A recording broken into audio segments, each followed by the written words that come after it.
Louis 16 से लेके Napoleon Bonaparte तक ये वो कहानी है जिसने पूरी दुनिया को बदल दिया। और इस कहानी को मैं कहानी के फॉर्म में आज तुम्हें सुनाने वाला हूँ, क्योंकि ये कोई लेक्चर नहीं है। ये प्रणय भैया की स्टाइल में सुनाई हुई क्लास 9th के फ्रेंच रेवोल्यूशन की कहानी है। चलो आ जाओ, सुनते रहो मेरे साथ। Alright, what's going on my lovely student people out there? Welcome to Just पढ़ ले। और आज इस लेक्चर के अंदर हम देखने वाले फ्रेंच रेवोल्यूशन। ये आपका अभी तक का, मैं आपको गारंटीड बता दूं, अगर आपने YouTube पे भी कहीं लेक्चर देखा हुआ हो, अगर मेरा भी देखा हो, तो उससे भी ज्यादा बेटर लेक्चर और सबसे बेस्ट YouTube पे मिलने वाला आपको लेक्चर होने वाला है। क्योंकि अगर आप लोग पहली बार आए हो 9th में, आप लोगों को आइडिया नहीं कि मैं कैसे पढ़ाता हूं, तो एक चीज बता दूं कि मैं ना कभी भी ऐसे टीचर वाली वाइब से नहीं पढ़ाता हूं। ठीक है, मेरी अपनी एक अलग वाइब है और मैं उस तरीके से लेके, और मैं बिल्कुल भी ये मेक श्योर करता हूं कि आप लोगों को कोई लेक्चर ना दो, कुछ पढ़ाऊं ना। मैं आपसे सिर्फ कॉन्वर्सेशन करूंगा, सिर्फ बातचीत करूंगा और पूरे चैप्टर को, पूरे सोशल साइंस को आपके एक कहानी की तरह लेके चलूंगा। और आपको ऐसा लगेगा कि भाई उस कहानी सुनने का बाय प्रोडक्ट था कि हमारी पढ़ाई हो गई। आप लोगों को ऐसा लग रहा है ना कि आएंगे भैया और ऐसे पढ़ाएंगे स्लाइड्स और 1 2 3 4 5 पॉइंट, कुछ भी नहीं करूंगा ऐसा। स्लाइड्स की तरफ मुंह उठा के भी नहीं देखूंगा और आप लोगों को पूरी कहानी के फॉर्म में बता दूंगा। बस ये आप कहीं कहीं पे अगर ऐसी इंपॉर्टेंट चीजें जो एग्जाम में आने वाली है, तो वो सारी चीजें भी आप लोगों को मैं अभी बता दूंगा। मतलब कि इस चलती क्लास के दौरान मैं आप लोगों को बहुत इंपॉर्टेंट क्वेश्चंस भी दूंगा और ऐसे भी दूंगा जो एग्जाम में आने वाले, ऐसे आलतू फालतू के क्वेश्चंस नहीं दूंगा, एग्जाम पर्सपेक्टिव दूंगा। क्योंकि देखो सच्ची बात बताऊं, हमको फ्रेंच रेवोल्यूशन पढ़ के कोई बहुत ज्यादा जिंदगी में कुछ ऐसा बहुत उखाड़ना नहीं है। ठीक है, हमारी बस 9th में एक चैप्टर है, उसके नंबर चाहिए हमको, उस हिसाब से चाहिए। और कोई ऐसा बहुत रेवोल्यूशनरी ऐसा करके बिल्कुल पागल पागल नहीं होना इस चैप्टर के पीछे। ठीक है, तो जो एग्जाम पर्सपेक्टिव से इंपॉर्टेंट है वो सारे क्वेश्चंस भी बता दूंगा। और साथ में 7 डेज चैलेंज हमने पढ़ ले की ऐप पे, अगर आप लोगों को नहीं पता, अगर आपने पिछले वीडियो नहीं देखे हो तो क्या कर रहे हो। और तुम अगर 9th में आए हो और अगर तुम 9th के सबसे बड़े चैनल को, सबसे बेस्ट चैनल को ही सब्सक्राइब करके नहीं बैठे और उसकी वीडियोस नहीं देख रहे हो, और प्रणय भैया जो क्लास 9th के लिए इतने डेडिकेटेड हैं, उनकी बातें नहीं सुन रहे हो, तो तुम कर क्या रहे हो अभी में आके। तो पहले जाओ पिछले वीडियोस देख लेना, उसमें 7 डेज चैलेंज चल रहा है, जहां पर 7 दिन में आपका मोमेंटम बिल्ड करने के लिए मैंने पूरा ट्राई किया है कि आपको ऐसे 4-4 5-5 घंटे मुझे नहीं पढ़ाना है। मैं बस ये चाहता हूं कि आपका आधा घंटा चाहे थोड़ा सा वो किक मिले आपको बस पढ़ने की, तो उसका जो मोमेंटम है वो आपका बिल्ड होगा। पढ़ ले कि आप पे 7 डेज चैलेंज चल रहा है फ्री में, आप जाओ उसके अंदर और इस चैप्टर के भी क्वेश्चंस आप लोगों को वहां पर देखने को मिलेंगे। ठीक है, तो थोड़ी प्रैक्टिस आपकी इस चैप्टर की वहां पर भी हो जाएगी। बाकी 7 के 7 दिन आपको अलग अलग चैलेंजेस मिलेंगे जो आपको 7 दिन रिलीजियसली फॉलो करना है। ठीक है, इसी के साथ में अगर आपने चैनल को सब्सक्राइब नहीं किया तो मेक श्योर कि आप सब्सक्राइब कर लो, और इंस्टाग्राम पर मुझे फॉलो नहीं किया कॉन्फिडेंट जाके कर लो। अगर आप नए आए हो तो बता देता हूं कि मैं कोई सर नहीं हूं, मुझे सर प्लीज मत बोलना, मुझे टीचर सुनना बिल्कुल पसंद नहीं है भाई। मैं, तुम भाई बोल लो, भैया बोल लो, प्रणय बोल लो, दोस्त की तरह ट्रीट करो। और मैं वो व्यक्ति हूं जो आपको ऐसा कंधे में हाथ डाल के, वो ऐसा दोस्त नहीं होता हमारा जो टीचर पूरा 1 घंटा समझा के चले जाता और हमको कुछ समझ में नहीं आता, फिर हमारा एक दोस्त हमारे पास आता है, हमको कंधे में हाथ डालता और ब्लैक बोर्ड की तरफ दिखाता है कि देखिए ऐसे हो ऐसे हो ऐसे हो ऐसे हो, और फिर हमको एक बार में सब समझ में आ जाता है। तो मैं वो दोस्त हूं आपका। ठीक है, चलो तो लेक्चर, आज का लेक्चर तो नहीं बोलेंगे, बट आज का फ्रेंच रेवोल्यूशन स्टार्ट करते हैं। देखो बड़ी सिंपल सी बात है, कुछ भी नहीं है, अब कहानी के फॉर्म में देखते हैं। ठीक है, तो चलो सब भूल जाओ, पीछे कुछ है मेरे, सब इधर आओ मेरे पास। ठीक है, चलो सब पास आ जाओ। अब देखो बड़ी सिंपल सी बात है, मैं आप लोगों को एक ओवरव्यू दे देता हूं पहले तो, कि भैया जिंदगी में हुआ क्या। ठीक है, हो क्या रहा था भाई, फ्रांस था, फ्रांस के अंदर एक राजा था, वो राजा प्रजा को प्रताड़ित कर रहा था, और लोग जो है वो उससे बहुत पेट भर गया उनका कि भाई तेरा बहुत हो गया अब, है ना। तो लोगों ने बोला तेरे को उठा के फेंक देंगे। राजा ने बोला अरे ऐसा कैसे फेंक देगा, ऐसे मुझे फेंकेगा, तू जानता है मैं कौन हूं। फिर लोगों ने बता दिया कि मैं कौन हूं, मतलब लोगों ने अपनी औकात दिखा दी कुल मिला के। ठीक है, तो जब लोगों ने अपनी औकात दिखा दी तो भाई वो जो राजा था वो तो थरथरा गया और फिर उसने छोड़ दिया। फिर उसने थोड़ा बहुत धोखाधड़ी की, है ना। फिर उसकी जो बीवी थी, जो उसकी बिल्कुल ऐसी लव मैरिज हुई थी शायद, उसकी जो भी मैरिज हुई थी, तो वो शादीशुदा जिंदगी थी, तो लोगों को उसकी बीवी से भी प्रॉब्लम थी। ठीक है, कुछ औरतें जो है ना आसपास की कॉलोनी के बोल रही थी कि उसकी बीवी को देख देख देख वो कैसी बहू लेके आए हैं, ये सारी बातें और ये सारे मसाला चलता रहा, और बहुत सारे लोग मरे भी इस बीच में, और बहुत सारी कहानियां हुई। और फ्रेंच रेवोल्यूशन में पढ़ते क्या, सबसे बेसिक सी बात है कि भाई फ्रेंच रेवोल्यूशन इसलिए पढ़ते हैं क्योंकि ये हमारी हिस्ट्री में रिकॉर्डेड पहला ऐसा रेवोल्यूशन है जिसमें लोगों ने एक्चुअली बताया कि भाई राजा को फेंक के हम अपनी सरकार ला सकते हैं। अब जैसे हमारे साथ क्या हुआ था, भाई अंग्रेज थे, अब हमको मान लो कि हमको कोई पता ही नहीं था कि अच्छा, जैसे फॉर एग्जांपल ऐसा था कि यार अच्छा ये लोग आ गए, जैसे फॉर एग्जांपल मुगल्स आए, अब मुगल्स आ गए, अब क्या करें, अब ये राज कर रहे हैं, हमको करवाना ही पड़ेगा। अंग्रेज आ गए, क्या करें, राज कर रहे हैं, हमको करवाना ही पड़ेगा, हम क्या कर सकते हैं, कुछ कर सकते हैं क्या, नहीं कुछ नहीं कर सकते। तो फ्रेंच रेवोल्यूशन वो चीज है जिसने आने वाली जनरेशन को सबको इंस्पायर किया। इनफैक्ट हमारा जो देश आजाद हुआ है उसके लिए भी इंस्पिरेशन फ्रेंच रेवोल्यूशन ही थी, कि जब वो राजा को फेंक सकते हैं तो हम अंग्रेजों को तो फेंक ही सकते हैं ना। ठीक है, चलो तो ये कहानी थी फ्रेंच रेवोल्यूशन की, बड़ी सिंपल सी बात है, कुछ भी नहीं इस चैप्टर के अंदर, बड़ी कहानी की तरह लेके चलूंगा और आप लोगों को फील नहीं आएगी कि आप पढ़ रहे हो, इस बात की मेरी गारंटी है। ठीक है, बस आप लोगों को थोड़ा साथ में जोश लेके चलना, और साथ में जो भी पार्ट आपको सबसे बेस्ट लगे वो रिकॉर्ड करके इंस्टाग्राम के ऊपर स्टोरी में डालना और मैं उसको रीशेयर करूंगा। ठीक है, चलो फ्रेंच रेवोल्यूशन चैप्टर स्टार्ट करते हैं। ओवरव्यू लेते हैं कि भैया इसके क्वेश्चन कैसे आता है, तो क्वेश्चन इसके कुछ टाइप्स के आते हैं। आपको लगेगा अरे बहुत बड़ा चैप्टर है, इतनी सारी डेट्स, इतने सारे नाम कैसे याद रखूं, तो वो सब याद करवाने की रिस्पॉन्सिबिलिटी तो मेरी है ना। इस 1-1.5 घंटे के लेक्चर के बाद में आपको सब कुछ याद हो जाएगा। आप सोचोगे कि भैया ये जिंदगी में कैसे परिवर्तन हो गया, सब हो जाएगा। ठीक है, चलो लेट्स बिगिन। सबसे पहली चीज तो भाई हमको पढ़ना क्यों है, बड़ी सिंपल सी बात बता दिया कि भाई जो भी बेसिक प्रिंसिपल्स है ना, जैसे डेमोक्रेसी नाम की चीज, भाई डेमोक्रेसी होता क्या है ना, ये कहीं ऐसा तो है नहीं कि आज से 1000 साल पहले भी डेमोक्रेसी चल रही थी। हमेशा से रूल तो राजा का रहा है, कभी अच्छे राजा रहे हैं, कभी बुरे राजा रहे हैं, या फिर कभी अच्छी डिक्टेटरशिप रही, कभी बुरी डिक्टेटरशिप रही है। ये आइडिया कैसे आया कि भाई लोग ही राज करेंगे, इलेक्शन होगा, लोग अपने हिसाब से राज करेंगे। तो उसका जो सबसे इंपॉर्टेंट, इसके पहले भी छोटे मोटे स्टेप्स हुए होंगे, बट सबसे मेजर जो स्टेप था ना वो फ्रांस में हुआ था। ठीक है, बस यही कहानी, इसलिए हम पढ़ते हैं। और बाकी आने वाली सारी रेवोल्यूशंस के लिए इंस्पायर्ड भी किया था। और बस ये देखो स्लाइड्स के अंदर वही सब चीजें, तो मुझे स्लाइड्स पढ़ाने मजा नहीं आता, बट हाँ कुछ कुछ ऐसे इंपॉर्टेंट वर्ड्स हैं। ये देखो एक चीज बता दो कि जो स्लाइड्स मैंने बनाई है सारी एनसीईआरटी से है। ठीक है, तो आपकी एनसीईआरटी को निचोड़ के बनाई हुई है, तो कुछ भी बाहर का नहीं है, आपके एनसीईआरटी का, और एक एक शब्द इंपॉर्टेंट है इसका। तो ये स्लाइड्स में आप लोगों को, आपको ऐप पे फ्री में देखने को मिल जाएगी, टेलीग्राम पे भी डाल दूंगा, व्हाट्सएप पे भी डाल दूंगा, तो सबके लिंक नीचे डिस्क्रिप्शन में, आप इजीली जाके खोल के देख लेना। ठीक है, चलो।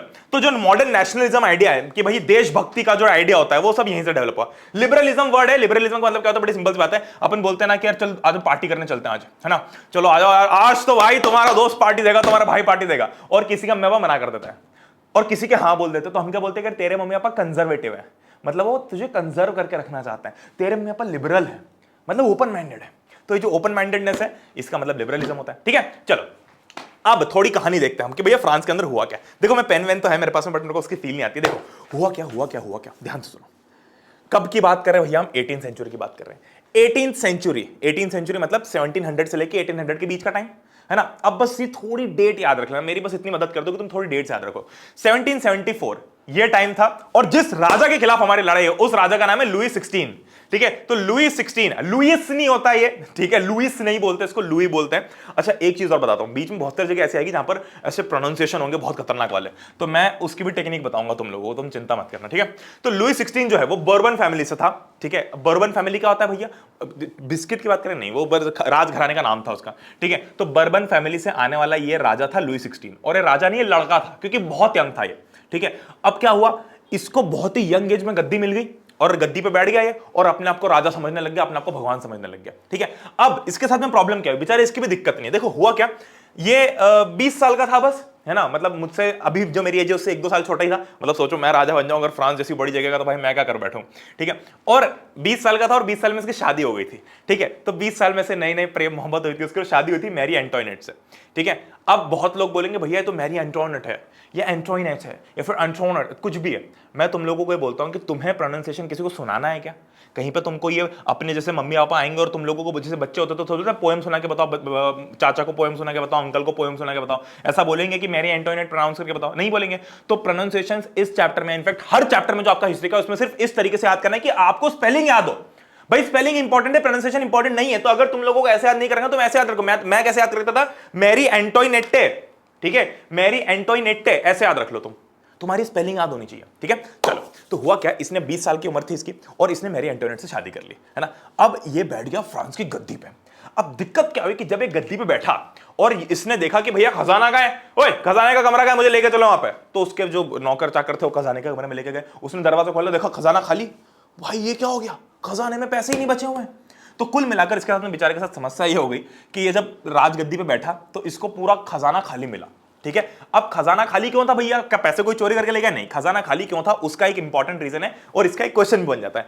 क्या रीजन है भैया कि खजाना खाली क्यों मिला। तो सबसे पहले तो भैया इनका जो इतना बड़ा पैलेस था, वर्सेल्स नाम की जगह है जहां पर इनका पैलेस था, इतना बड़ा जो पैलेस था उसको मेंटेन करने का खर्चा। दूसरा भैया ये राजघराने इनके भाई ठाट बाट बहुत खतरनाक है, लग्जरी बिल्कुल सब कुछ, मतलब ये छोटे मोटे ये लावी वावी इनमें तो मानते ही नहीं, इनको लुई विटॉन चाहिए, इनको गुची प्राडा चाहिए, वर्साचे चाहिए, मतलब एग्जाम्पल बता रहा हूं अभी के टाइम से। ठीक है, तो छोटे मोटे में तो काम नहीं चलता इनका। ठीक है, वही है वो जो इसकी रानी है ना, वही है कि छोटी मोटी गाड़ी में मैं नहीं बैठूंगी, तो ये वही रानी है जो छोटी मोटी गाड़ी में नहीं बैठती, तो उसके राज, उसके ठाट बाट, उसका खर्चा इतना, पैसे हमारे पास लिमिटेड है पर खर्चा किए जा रहे हैं। फिर उसके बाद में सबसे इंपॉर्टेंट है लॉन्ग ईयर्स ऑफ वॉर्स, मतलब ये बेचारे फ्रांस वाले वॉर लड़ते ही रहे। अब जब भी वॉर लड़ते भाई जंग पे जाओगे तो पैसा तो लगेगा ना, पैसे कहां से लाओगे, आर्मी को पैसा कैसे दोगे, बंदूक को पैसा कैसे दोगे, मतलब बंदूक खरीदने के लिए पैसा कैसे दोगे। अब हुआ क्या कि लुई 16 के टाइम पे फ्रांस ने 13 अमेरिकन कॉलोनीज को वापस से अपने कब्जे में ले लिया था। देखो अमेरिका के जो लोग थे उन्होंने क्या किया, कॉलोनीज बनाना चालू किया। जैसे अंग्रेजों ने हमारे देश को कॉलोनी बनाया, वैसे अमेरिका ने भी उनकी 13 कॉलोनी को बना लिया। अब लुई 16 का दिमाग हुआ खराब, उसने वापस ले ली। अब इस चक्कर में वॉर तो करना पड़ता है ना, और वॉर करते टाइम पे पैसा तो लगता है, तो ये सारे नुकसान होते हैं। और इसके कारण बिलियन लिवरेज का डेट हो गया। बिलियन लिवरेज, लिवरेज उनकी करेंसी जैसे हमारे रुपए होती है, तो लिवरेज मतलब बिलियन, मतलब अरब से भी ज्यादा लिवरेज का डेट हो गया, यानी कि उनका कर्जा हो गया। ठीक है, कहानी क्लियर है? तो हुआ क्या, अब मैं तुम लोगों को बताता हूं, बड़ी सिंपल सी बात है ना। एक ओवरव्यू ले रहे ताकि आप लोगों को फील आ जाए। देखो, लुई 16 गद्दी पे बैठा, 20 साल का था, और 20 साल में उसकी शादी भी हो गई थी। ठीक है, अब शादी हो गई, गद्दी में बैठा, और उसने देखा कि भाई अपना खजाना तो खाली है। खजाना खाली क्यों था? क्योंकि भाई इतने साल तक वॉर किया, 13 अमेरिकन कॉलोनीज को छुड़वाया। ठीक है, उसके ऊपर से फिर अपना जो पूरा ठाट बाट है, उसके खर्चे बिल्कुल अलग, बिल्कुल लग्जरी चाहिए जिंदगी के अंदर, छोटी मोटी गाड़ी में तो बैठना ही नहीं है, और इसी के कारण बहुत ज्यादा कर्जा हो गया। ठीक है, अब तुम सोचो कि भाई इसके पास में पैसा नहीं है, तो क्या करेगा ये क्या करेगा? सबसे सिंपल चीज है, हर एक राजा जब उसके पास में पता चलता है कि भाई अपने पास में पैसा नहीं बचा, तो पैसा कहां से लो? पब्लिक से लो। पब्लिक अपने पप्पा की तो जागीर है। ठीक है, तो पब्लिक के सामने जाते हैं और बोलते हैं कि टैक्स बढ़ा दो इनका। तो पहले जहां पर मान लो कि एक आदमी 1000 रुपए महीने का कमा रहा है, उसको सिर्फ 100 रुपए टैक्स भरना पड़ रहा था, अब 1000 रुपए में उसको 500 रुपए टैक्स भरना पड़ रहा है, तो उसके पास में पैसा बच ही नहीं रहा है। तो कुल मिलाकर बड़ी सिंपल सी बात है, अगर आपको अपने गल्ले भरने हैं, तो पब्लिक का जो नॉर्मल आम जनता है उसका टैक्स बढ़ा दो और उससे पैसे वसूलो, उसको लूटो। ये इन्होंने भी किया, इसने भी वही काम किया। ठीक है, तो क्या किया इसने? कुछ भी नहीं किया, कि सारी जो टैक्सेस थे लोगों के वो बढ़ा दिए। अब दिक्कत क्या हुई यहां पर? अब बड़ा देखो, अब बड़ा इंपॉर्टेंट टर्निंग पॉइंट आ रहा है कि जो टैक्सेस है ना सबके ऊपर नहीं बढ़े।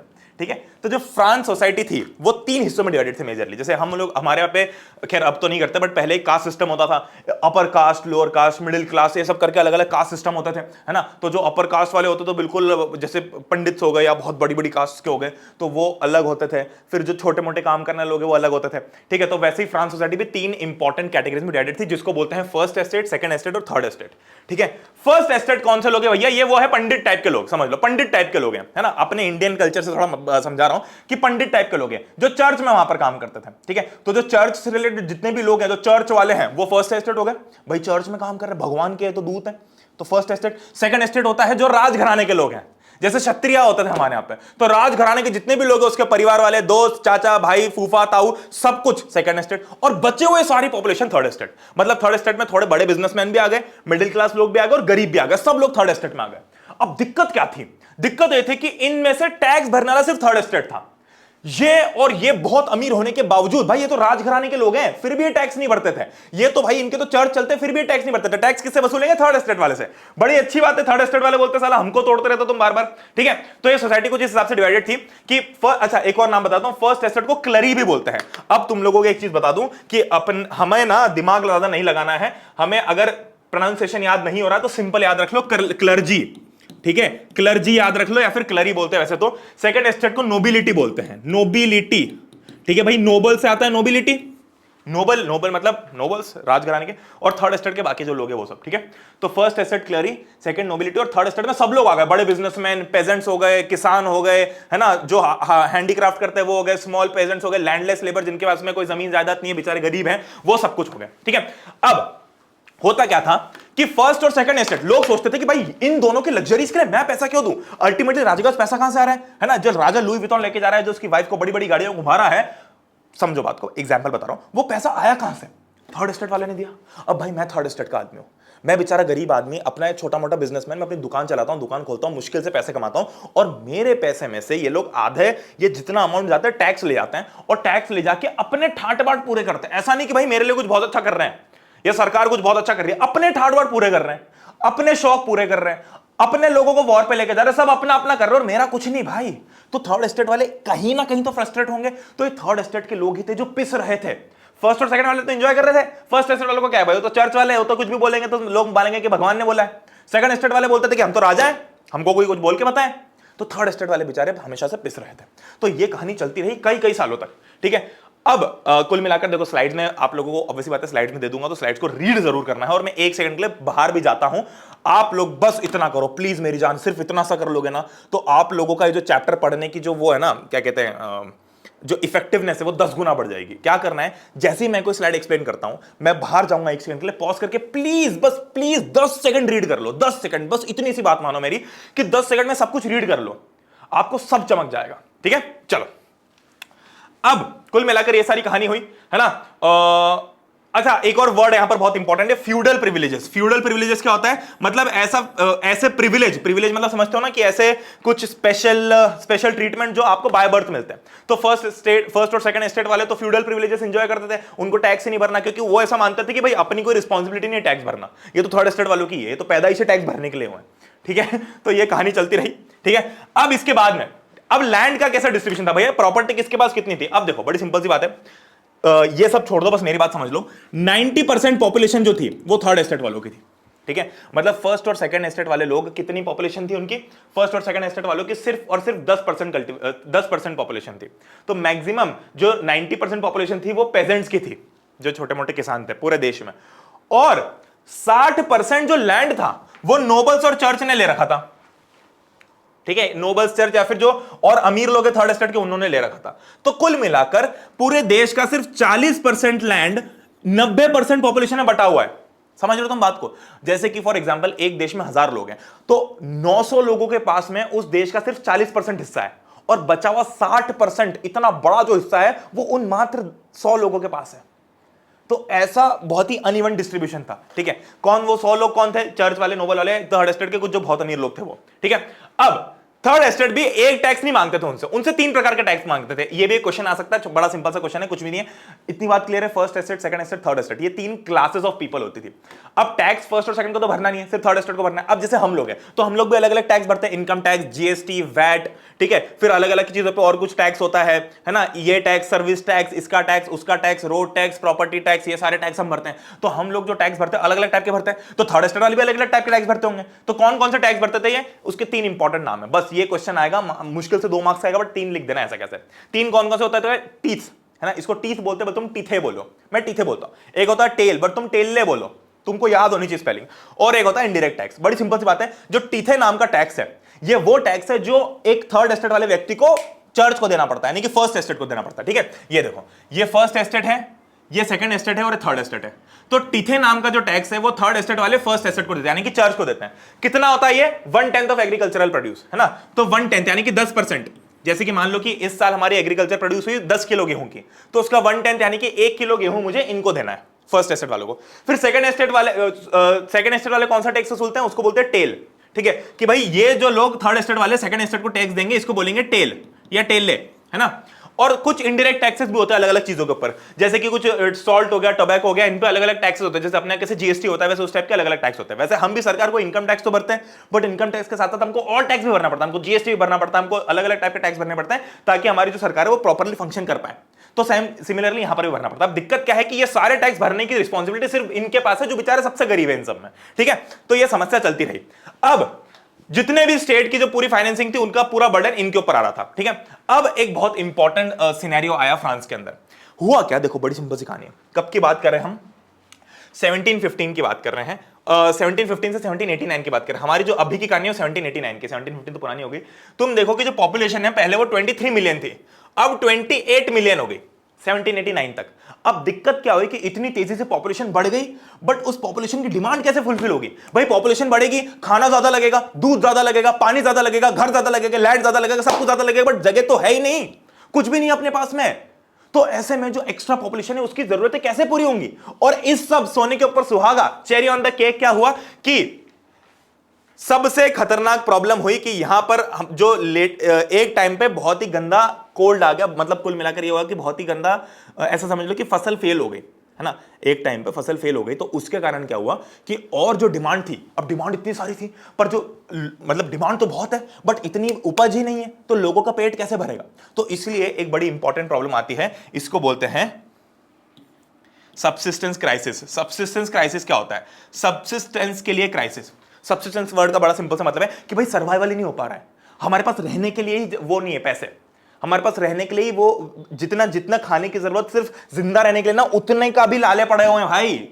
हमारे पास इतना भी नहीं है, अभी इतनी बुरी हालत चल रही है, इतना मार्केट डाउन चल रहा है कि हमारे पास रोज जो खाने के लिए जो रोटी चाहिए होती है, जो खाना चाहिए होता है, पानी चाहिए होता है, घर चाहिए होता है, रोटी, कपड़ा, मकान, ये 3 सबसे इंपॉर्टेंट चीजें होती है। ना रोटी है, ना कपड़ा है, ना मकान है।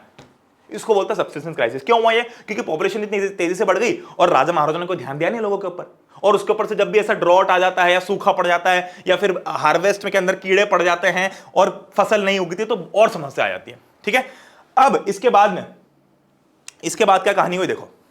अब ये सब चलता रहा, कुल मिलाकर सब्सिस्टेंस क्राइसिस किसको बोलते हैं? An extreme situation where the basic means of livelihood are endangered. मतलब बेसिक मींस ऑफ लाइवलीहुड मतलब रोटी कपड़ा मकान, ठीक है। ये पूरी उसकी वो क्या बोलते हैं, एक फ्लो है कि कैसे होता है, ठीक है। हार्वेस्ट खराब होता है, ग्रेन्स कम होते हैं, फूड प्राइसेस बढ़ जाते हैं। हमेशा ये चीज ध्यान रखना है कि जब भी किसी चीज की डिमांड बढ़ती है और सप्लाई कम होता है तो उसके प्राइसेस बढ़ जाते हैं। जैसे कि आलू की डिमांड बहुत है और आलू मार्केट में आ ही नहीं रहा तो आलू के प्राइस बढ़ जाएंगे, 10 रुपए किलो से 100 रुपए किलो हो जाएगा वो। ये आज भी होता है और हमेशा से होता है, ये बिल्कुल बेसिक इकोनॉमिक्स है, ठीक है। तो अब जब फसल खराब हो गई तो फसल थोड़ी सी है, अब थोड़ी सी फसल लेने के लिए बहुत सारे लोग खड़े हैं, तो जो फसल बेचने वाला है वो महंगे दाम में बेचेगा, ठीक है। फिर उसके बाद में जो गरीब है वो ले नहीं पाता है, फिर दंगे होते हैं खाने के लिए, है ना, लोग लूटने जाते हैं दुकानों को, फिर उसके बाद में बहुत सारे लोग मर जाते हैं और इसी के कारण लोगों की बॉडी भी कमजोर होती है। मतलब इसी रीजन के कारण ये भी होता है और डिसीजेस भी बढ़ते हैं और फिर कुल मिलाकर ये चीजें गोल गोल गोल गोल घूमती रहती है, ठीक है। चलो अब एक बड़ा इंपॉर्टेंट वर्ड है रेवोल्यूशनरीज। रेवोल्यूशनरीज का मतलब क्या होता है? देखो होता क्या था कि बहुत सारे लोगों ने, तुमको क्या लगता है कि आवाज नहीं उठाई होगी? बहुत लोगों ने कोशिश की आवाज उठाने की, है ना, बहुत लोगों ने कोशिश की कि यार ये प्रताड़ना बंद होनी चाहिए, ऐसा नहीं होना चाहिए, बट उनकी आवाज को दबा दिया गया क्योंकि अभी तक कोई बड़े लेवल पर ऐसी रेवोल्यूशनरीज आई नहीं थी। बड़े लेवल पर ऐसा कोई रेवोल्यूशन हुआ नहीं था कि सब साथ में मिलकर एक साथ फाइट कर रहे हैं इनके खिलाफ, ठीक है। तो इसीलिए रेवोल्यूशनरीज वर्ड है जो इंपॉर्टेंट है हमारे लिए, आगे काम आएगा, ठीक है। अब इसी के साथ में हुआ क्या, ये सारा सिनेरियो चल रहा है। तुम इमेजिन करो फ्रांस में क्या क्या चल रहा है, इमेजिन करो, एक बार आंख बंद करके इमेजिन करो मेरे साथ साथ, सीरियसली आंख बंद कर लो प्लीज, मैं बोल रहा ना तो कर लो, ठीक है। आंख बंद करो, राजा है, राजा जो है वो टैक्स बढ़ाया जा रहा है ताकि आम जनता से वो ढेर सारा पैसा इकट्ठा करता जाए। आम जनता के पैसे बचे नहीं क्योंकि कई बार हार्वेस्ट खराब हो जाता है, उसके में रोजमर्रा अपनी जो रोटी कपड़ा मकान है उसके लिए पैसे नहीं बचे और उससे हम पैसे वसूलते जा रहे, तो उसके में कुछ भी नहीं बचा है, बहुत बुरी हालत में है वो। अब ऐसे में लोगों के पास में खाने के पैसे नहीं है तो लोग लूटना चालू कर रहे हैं, लोग मर रहे हैं, ये सिनेरियो चल रहा है, ठीक है। मतलब बहुत बुरी हालत है फ्रांस में। अब इसी टाइम पे जो मिडिल क्लास के लोग हैं ना वो थोड़े पढ़े लिख के आगे बढ़ने लगते हैं, है ना। होता क्या है, हर देश में ऐसा होता है कि जो मिडिल क्लास के लोग हैं जब वो थोड़ा बहुत पढ़ लिख लेते हैं, जब उनके अंदर एजुकेशन आता है, जब वो जॉब करते हैं, जब एम्प्लॉयमेंट आती है तो वो लोग अपने आप को थोड़ा जब नॉलेज गेन करते हैं ना तो उनको समझ आता है कि क्या सही है क्या गलत है। अभी तक तो सब गधा मजदूरी कर रहे थे, सब मान रहे थे कि भैया मालिक ने बोल दिया हम तो गुलाम है, जो बोलेंगे हम कर लेंगे।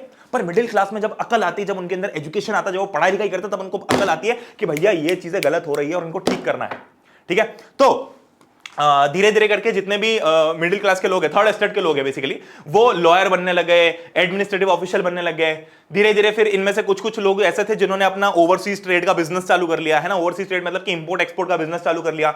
और फिर इन लोगों ने, जो लोग एजुकेटेड थे, उन लोगों को रियलाइज हुआ कि भाई किसी को भी बाय बर्थ कोई प्रिविलेज नहीं मिलना चाहिए कि भाई मैं पैदा इस घराने में हूं इसलिए मैं ये प्रिविलेज इंजॉय करूंगा।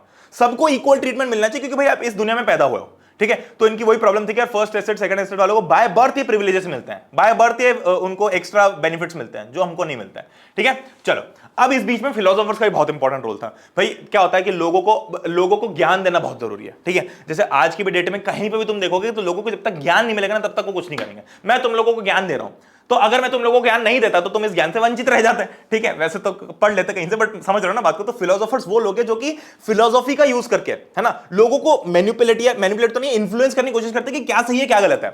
अच्छे फिलोसोफर भी होते हैं, बुरे फिलोसोफर भी होते हैं। अच्छे वो होते हैं जो अच्छी चीज के लिए प्रेरणा देते हैं, बुरे वो होते हैं जो बुरी चीज के लिए देते हैं। बड़ी सिंपल बात है। तो यहां पर कुछ ऐसे फिलोसोफर्स थे जो सबसे इंपॉर्टेंट है, जिनके नाम को एग्जाम पर्सपेक्टिव से याद रखना है। बट ये ऐसे फिलोसोफर्स थे जिन्होंने लोगों को मोटिवेट किया कि भाई ये जो कर रहे हैं गलत है, तुम समझो इस बात को, वो भगवान नहीं है तुम्हारा, राजा को भगवान समझना बंद करो, ठीक है। तो कौन ऐसे फिलोसोफर्स थे? बहुत इंपॉर्टेंट नाम है दो, जॉन लॉक और जीन जैक्स रूसो। अब रूसो बोलते तुम रोसुओ कैसे भी याद रख लो, सिर्फ सरनेम याद रखना है, ठीक है। जॉन लॉक और रूसो दो इंपॉर्टेंट नाम है, ठीक है। अब ये बड़ी इंपॉर्टेंट चीजें हैं, ये एग्जाम में आएगा ही आएगा, हो ही नहीं सकता कि ना आए। मतलब 1 मार्क्स में आ सकता है या 2 मार्क्स में आ सकता है, बट आएगा, पक्के नाम आएंगे और इनकी किताबों का भी नाम आएगा, ठीक है। क्या नाम था? देखो 3 फिलोसोफर्स की बात कर रहे हैं, तीनों की एक एक पॉपुलर किताब की बात करते हैं। तो जॉन लॉक की एक किताब का नाम था 2 ट्रीटिसेस ऑफ गवर्नमेंट, ठीक है। 2 ट्रीटिसेस ऑफ गवर्नमेंट के अंदर इन भाई साहब ने इस बारे में बात की है कि ये जो लोग डॉक्ट्राइन ऑफ डिवाइन, ये बड़ी इंपॉर्टेंट चीज है, लोग कंफ्यूज हो जाते हैं कि भाई डॉक्ट्रिन ऑफ द डिवाइन होता क्या है, ठीक है। देखो मेरी बात सुनो, बड़ी सिंपल सी बात है। 3 फिलोसोफर्स हैं, तीनों ने अलग अलग किताबें लिखी, उनकी एक किताब, तीनों की एक एक किताब की हम एक स्पेशल चीज को हाईलाइट कर रहे हैं बस। अब ये एग्जाम में आ जाता है इसलिए मैं तुम लोगों को अलग से बता रहा हूं, ठीक है। जॉन लॉक ने बुक का नाम क्या था? 2 ट्रीटिसेस ऑफ गवर्नमेंट।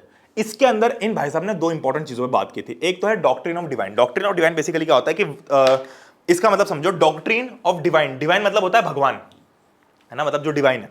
तो ऐसा माना जाता था पहले कि जो राजा है he is the doctrine of divine, यानी कि राजा को कुछ भी करने का इंस्ट्रक्शन सीधे भगवान दे रहे हैं। राजा जो है, जैसे कि ये जो हमारा अभी लुई 16 बैठा हुआ है ना, छोटा सा बच्चा, ये बच्चा जो है वो सीधे भगवान से बात कर रहा है, भगवान को नंबर डायल कर रहा है, बोल रहा है हाँ भगवान क्या करो, भगवान बोल रहे हैं कि टैक्स बढ़ा दो। तो लोगों को लगता था कि भगवान ने बोला है टैक्स बढ़ाने का, राजा ने थोड़ी बोला है। तो ऐसा अंधविश्वास फैला रखा था लोगों के बीच में। तो इन्होंने एक इसकी बात की, और दूसरा एब्सोल्यूट राइट ऑफ मोनार्की, यानी कि एब्सोल्यूट राइट ऑफ मोनार्क का बड़ा सिंपल सा मतलब होता है कि जो राजा ने बोल दिया वो सत्य है। तो अभी तक तो लोग गुलामी कर रहे थे और मान रहे थे लुई 16 की बात को। अब ये जो जब सबसे इंपॉर्टेंट इसलिए मिडिल क्लास, इसलिए क्योंकि जब मिडिल क्लास पढ़ी लिखी होने लगी, जब उनको अकल आई, तब उनको समझ में आया कि भाई साहब ये सही नहीं बोल रहा है। अभी तक तो हम गधों जैसे मान रहे हैं इसकी बात, बट दिस इज रॉन्ग। तो टू ट्रीटिसेस ऑफ गवर्नमेंट के अंदर इन दो चीजों की बात की, डॉक्ट्रिन ऑफ डिवाइन और एब्सोल्यूट राइट ऑफ मोनार्क। तो तुमसे एग्जाम में कुछ भी पूछा सकता है, पूछा सकता है कि डॉक्ट्रिन ऑफ डिवाइन की बात किसने की और किस बुक में की, तो जॉन लॉक ने की अपनी इस किताब के अंदर। फिर इस किताब के अंदर किसने क्या बात की, तो जॉन लॉक ने बात की डॉक्ट्रिन ऑफ डिवाइन और एब्सोल्यूट राइट ऑफ मोनार्क की। दूसरी सबसे इंपॉर्टेंट किताब, ठीक है, दूसरी सबसे इंपॉर्टेंट किताब थी रूसो ने लिखी हुई, ठीक है। रूसो ने अपनी एक किताब के अंदर लिखा कि government should be based on local contract, social contract, मतलब कि गवर्नमेंट जो है, सरकार ऐसी होनी चाहिए जिसके अंदर सोशल कॉन्ट्रैक्ट हो आम जनता के ऊपर और जो राज कर रहा है उसके ऊपर। मतलब बेसिकली इन्होंने सबसे पहले आइडिया दिया डेमोक्रेसी का। डेमोक्रेसी क्या होती है, एक सोशल कॉन्ट्रैक्ट ही भाई, हमारे और प्राइम मिनिस्टर के बीच में एक सोशल कॉन्ट्रैक्ट है, ठीक है। हम एक लीगली बाइंड है कि यार हमारी ये ड्यूटीज है और उनकी ये ड्यूटीज है हमारे प्रति। तो वैसे ही सोशल कॉन्ट्रैक्ट किताब के अंदर, मतलब इनकी किताब के अंदर इन्होंने ये चीज मेंशन की कि जो भी राज है, जो भी देश है, वो ऐसे चलना चाहिए कि जो राजा है या जो राज करने वाला है उसके और पब्लिक के बीच में कॉन्ट्रैक्ट हो जिसपे दोनों की साइन हो और इनके हिसाब से राजा चले, ठीक है। तो ये बेसिक डेमोक्रेसी का एक आइडिया था।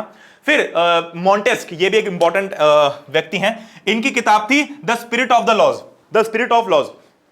इस किताब के अंदर ये बात करते हैं कि जो सरकार की पावर है वो सिर्फ एक के हाथ में नहीं होनी चाहिए। किसके हाथ में होनी चाहिए, जो आज हम देखते हैं लेजिस्लेटिव, एग्जीक्यूटिव और जुडिशरी। तो हमारा जो आज जो इंडियन सिस्टम बेस्ड है वो पूरा इसके ऊपर बेस्ड है, लेजिस्लेटिव, एग्जीक्यूटिव और जुडिशरी, ठीक है। ये तीन ऑर्गन्स में हमारे देश के सारी पार्ट्स डिवाइडेड हैं आज भी, ठीक है। तो ये मॉन्टेस्क्यू ने प्रपोज किया था। तो तीन फिलोसोफर्स ने अपने अपने आइडियाज प्रपोज किए और लोगों को बताया कि भाई देखो ऐसा ऐसा होना चाहिए, समझ जाओ बात को, नहीं समझो तो फिर तुम्हारा ही नुकसान है, ठीक है। अपना काम बनता, फिर भाड़ में चिंता करने लग जाएंगे, ठीक है। अब देखो अमेरिका के अंदर भी एक बड़ा इंपॉर्टेंट एग्जांपल था कि जैसे अमेरिका के अंदर एक कॉन्स्टिट्यूशन बनी हुई थी, तो अमेरिका के अंदर कॉन्स्टिट्यूशन के अंदर एक गारंटी थी कि लोगों को राइट्स मिलेंगे। तो फ्रांस के लोगों को इंस्पिरेशन थी कि यार इनको तो मिल रहा है, हमको भी चाहिए, ठीक है, ऑब्वियस सी बात है। फिर इन फिलोसोफर्स के आइडिया जो थे ये बुक्स और न्यूज़पेपर्स के थ्रू लोगों के बीच में फैलने लगे। और इसी टाइम पे हुआ क्या, ऐसी न्यूज फैल गई, ये सब चल रहा था, मतलब लोग जो है ना पूरे तिलमिला हो जाते हैं। तुम इमेजिन करो लोग बहुत प्रताड़ित हो रहे हैं, खाने को पूरी कुछ भी है नहीं, है ना, रोटी कपड़े मकान के लाले पड़े हुए हैं। उस टाइम पे मिडिल क्लास के लोग कुछ जो पढ़ लिख गए वो बाकी लोगों को एजुकेट कर रहे कि भाई ये जो राजा जिसको भगवान मान रहे हो, भगवान नहीं है, अपने पेट भर रहा है बस वहां पे बैठ के। तो लोगों ने बोला अरे हाँ यार बात तो सही है। अब लोग तिलमिलाने लग गए, लोगों को ऐसे जो रूसो, मॉन्टेस्क और जॉन लॉक ऐसे फिलोसोफर्स ने और इंस्पायर किया कि भाई ये सब गलत है, इन सबको बंद करो। तो लोग बिल्कुल तिलमिलाए हुए, लोग बिल्कुल गुस्से में, और लोगों को गुस्सा फटने की बस इतनी सी देर है। इसी टाइम पे एक न्यूज फैल गई कि लुई 16 जो है ना ये टैक्स और बढ़ाने वाला है। तो भाई लोगों का हो गया दिमाग खराब और लोगों ने अब लूटना चालू कर दिया।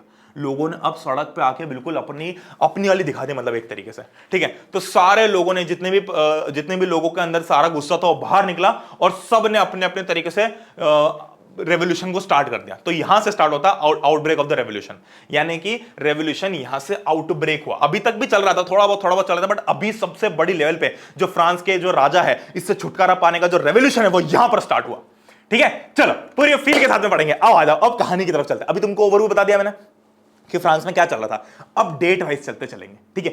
हुआ क्या, सारे इंसिडेंट को एक एक करके बताऊंगा और तुम लोगों को ऐसे इंसिडेंट बताऊंगा जो तुम लोगों को अदरवाइज रीड करने में बहुत मुश्किल लगता है, पर तुम इजीली कर पाओगे। बस इतना कर लेना कि स्लाइड रीड कर लेना। मैं ऐसे ट्रेडिशनल टीचर जैसे नहीं आना चाहता। देखो students, 5 May 1789 what happened, Louis 16 called together an assembly of estate general to pass proposal for new taxes. The Estate General was a political body to which the 3 estates sent their representatives. मुझे समझ में आता है कि जो teachers इतने ऊपर नीचे करके बात करते हैं उनको लगता है क्या समझ में आ रहा है, ठीक है। रिप्रेजेंटेटिव कैसे समझ में आएगा भाई, ठीक है। चलो, the hierarchy of estates was also represented, अरे कैसे समझ में आएगा, क्या इतना कहानी किसी को समझ में आई नहीं है। अब मैं समझाता हूं, कुछ मत करो। 4 मई को मेरा बर्थडे आता है, 5 मई की बात कर रहे हैं, मेरे बर्थडे के एक दिन बाद 1789। इस दिन क्या हुआ कि लुई 16 ने, है ना, देखो होता क्या था उस समय में बता देता हूं मैं तुम लोगों को, है ना, सिर्फ नाम की बात थी और कुछ भी नहीं होता था। बड़ी सिंपल सी बात है, राजा है ना, तीनों estate, first estate, second estate, third estate, तो एक राजा हो गया, फर्स्ट एस्टेट हो गया, सेकंड एस्टेट हो गया, थर्ड एस्टेट हो गया, है ना।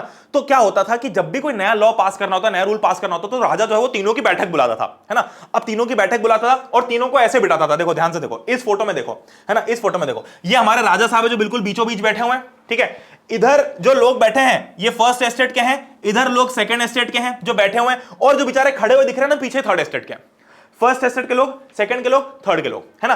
फर्स्ट एस्टेट के 300 लोग होते थे, सेकंड एस्टेट के भी 300 होते थे, और थर्ड एस्टेट के 600 होते थे, क्योंकि भाई थर्ड एस्टेट की पॉपुलेशन बहुत ज्यादा है ना। तो तुम समझोगे कि राजा तो बढ़िया आदमी है यार, मतलब 300 और उनकी पॉपुलेशन ज्यादा है तो उनको 600 बुला रहे हैं उनके लोगों को, मतलब 600 या 300 600 ये वो लोग हैं जो कि सबसे ज्यादा पढ़े लिखे और समझदार लोग हैं, मतलब जो रिप्रेजेंट कर रहे हैं बेसिकली। तो ये 300 लोग फर्स्ट एस्टेट को रिप्रेजेंट करते हैं, ये थर्ड एस्टेट को करता है, ये सेकंड एस्टेट को करता है, मतलब समझ रहे हो ना बात को। फर्स्ट एस्टेट से उन्होंने 300 को बुलाया, सेकंड से 300 को बुलाया और थर्ड से 600 को बुलाया, है ना। अब तुम सोचोगे वाह यार, अब प्रॉब्लम क्या होती थी, जब भी कोई नया रूल पास करना होता था तो राजा ऐसे बैठक बनवा लेता था। अब तुम बोलोगे भैया राजा तो पूछ के बना रहा है, ऐसा थोड़ी ना है कि मन से बना रहा है, राजा ने तो पूछा ना सबसे, आप तो बोल रहे हो कि राजा खराब है, भैया आप गलत बात बोल रहे हो। अब समझो मेरी बात, first estate, second estate, third estate, है ना। अब होता क्या था कि जब भी, मतलब तुम मूर्खता देखो, है ना, और लोग पागल भी बन रहे थे इसकी बात में। लुई 16 बोलता था कि भैया फर्स्ट एस्टेट का देखो, कुछ भी रूल बनाना है, जैसे कि मान लो रूल बना लिया कि कल से सब लाल कपड़े पहनेंगे, ठीक है, सब लाल कपड़े पहनेंगे, सब वोट दो, सब वोट दो। अब तुम सोचोगे कि भैया 300 वोट देंगे, यहां से 300 देंगे, यहां से 600 वोट देंगे, ऐसा नहीं होता था। ठीक है, होता क्या था कि ये 300 लोग मिला के एक वोट देंगे, मतलब इनका एक वोट काउंट होगा, तो 300 लोग आपस में बड़बड़ करेंगे और इनका एक फाइनल वोट आएगा। ये 300 लोग मिला के एक वोट देंगे और ये 600 लोग मिला के भी एक ही वोट देंगे।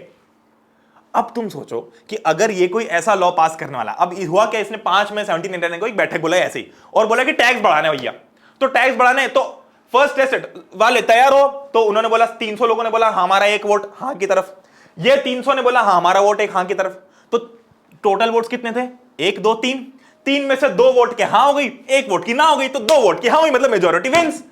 पर ये तो देखो कि भैया इनको तो टैक्स भरना ही नहीं है, ये तो समझो। ठीक है, जो वोट में हां बोल रहे हैं इन दोनों को तो टैक्स भरना ही नहीं है, पर इनके वोट मिला के 2 वोट हो गए, और जिनको भरना है उनका बेचारे का एक ही वोट है, तो 2 वोट हो गए हां में, ठीक है। 2 वोट गोज फॉर यस कि हां भैया टैक्स बढ़ा दो, और 1 वोट गोज फॉर नो कि भैया टैक्स मत बढ़ाओ। तो वोटिंग किसकी ज्यादा हुई, 2 वोट ज्यादा है, यस दिस विंस, यानी कि टैक्स बढ़ेगा। भाई इनको तो भरना ही नहीं है वैसे भी, पर क्या होता था, ऐसे ही चल रहा था, ठीक है, लोगों को बेवकूफ बनाया जा रहा था। अब इस टाइम पे लोगों का दिमाग हो गया खराब, ठीक है। अभी तक लोगों की जो सनक थी ना वो लोग मान रहे थे, मतलब लोग इस बेवकूफ में बेवकूफ बन रहे थे अभी तक, पर अब क्या हो, लोगों ने सोचा कि अब अपन और बेवकूफ नहीं बनेंगे, ये वही कहानी लिखी हुई है यहाँ पर, ठीक है, ये वही कहानी लिखी हुई है, ठीक है। चलो, तो ये वही सब कहानी है, तुम रीड करोगे तुमको आराम से समझ में आ जाएगा। तो थर्ड एस्टेट के लोगों को यहां पर आ गया गुस्सा, थर्ड एस्टेट के लोगों को यहां पर गुस्सा आ गया, ठीक है। मतलब अभी तक तो मान रहे थे कि ठीक है राजा बोल रहे हो सही है, बट अब गुस्सा आ गया कि भैया टैक्स बढ़ा रहे हो और जिनको नहीं देना उनका वोट ज्यादा हो गया हमसे, क्योंकि वो उनका एक एक वोट और हमारा कोई वोट की वैल्यू नहीं है। तो इन लोगों ने एक बेसिक डिमांड की, वहीं पर डिमांड की कि भैया एक आदमी को एक वोट दिया जाए, कि भाई 300 लोग अपना एक एक वोट देंगे, ये 300 एक एक देंगे और हम 600 एक एक देंगे। तो इस केस में फिर भी हम जीत सकते थे, क्योंकि 600 के 600 तो मना ही करने वाले हैं, और वहां से भी कोई एक दो अगर समझदार होगा तो कोई मना कर देगा, ठीक है। पर राजा ने मना कर दिया कि नहीं भैया ऐसा तो नहीं होगा, जैसा चल रहा है वैसे होगा। तो अब लोगों को गुस्सा है और लोग वहां से निकल लिए, है ना, मतलब लेजिट छोड़ के आ गए पार्लियामेंट, राजा के मुंह पे छोड़ के आ गए भैया हम तो जा रहे हैं, तेरे को जो करना हो कर ले। और जब वो गए तो यहां से रेवोल्यूशन स्टार्ट हुआ, ठीक है। जब ये लोग गए तो इन्होंने किन चीजों की डिमांड की, इन्होंने इन चीजों की डिमांड की कि भैया ऐसा ऐसा होना चाहिए, ठीक है, ऐसा ऐसा होना चाहिए। और ये चीज किसने बोली थी, रूसो ने बोली थी अपनी सोशल कॉन्ट्रैक्ट बुक के अंदर, है ना, वही कि भाई राजा और इनके बीच में सोशल कॉन्ट्रैक्ट होना चाहिए और एक आदमी को एक वोट मानना चाहिए, एक एस्टेट को एक वोट नहीं मानना चाहिए। तो एक कहानी हुई, फिर ये लोग गुस्से में वहां से निकल गए, और निकल के कहां गए, है ना। अब देखो 5 मई को हुआ था, और फिर उसके बाद में निकल गए और वहां से गुस्सा हुआ, फिर उसके बाद में उन्होंने सोचा कि अब क्या किया जाए। तो उन्होंने 20 जून 1789, मतलब करीब करीब, ये डेट से याद रखना, करीब करीब 1-1.5 महीने बाद, 1.5 महीने के बाद में ये सारे लोग एक टेनिस कोर्ट में असेंबल हो गए, वर्सेल्स के अंदर ही, वर्सेल्स वहीं जहां पर ये राजा वाजा सब रहते थे, है ना। टेनिस कोर्ट उन्होंने उठाया, उसको हड़प लिया और वहां पर सबके सब लोग इकट्ठे हो गए, और वहां पर इकट्ठे होने के बाद सोचा कि अब यहां से हम अपनी सरकार बनाने की कोशिश करेंगे। तो थर्ड एस्टेट के जितने भी पढ़े लिखे लोग थे, समझदार लोग थे, वो लोग आ गए, उन्होंने अपनी आवाज उठाई और इंडोर टेनिस कोर्ट के अंदर सारे लोगों ने भीड़ अपनी इकट्ठी कर ली, और उसके अंदर वही सब समझो कि पूरी सभा बन गई। पूरे टेनिस कोर्ट में आसपास सारे लोग बैठे और बीच में कुछ समझदार लोग बैठे हैं जो सब लोगों को समझा रहे कि भाई क्या गलत है और क्या सही है। और उन्होंने ये बोल दिया कि हम तब तक यहां से नहीं हटेंगे, तब तक यहां से नहीं हटेंगे जब तक कि कॉन्स्टिट्यूशन ड्राफ्ट नहीं हो जाएगा, ठीक है। हम तब तक डिस्पर्स नहीं होंगे जब तक कि कॉन्स्टिट्यूशन ड्राफ्ट नहीं हो जाएगा। मतलब अब जो राजा है कॉन्स्टिट्यूशन के हिसाब से चलेगा। तो राजा ने बोला भाई तेरे को लगता है मैं कॉन्स्टिट्यूशन के हिसाब से चलूंगा? मैं मेरे हिसाब से चलूंगा। कॉन्स्टिट्यूशन बेसिकली वही बुक होगी जिसमें राजा की भी पार्ट्स को कंट्रोल कर लिया जाएगा। तो राजा ने बोल दिया चलो भागो यहां से।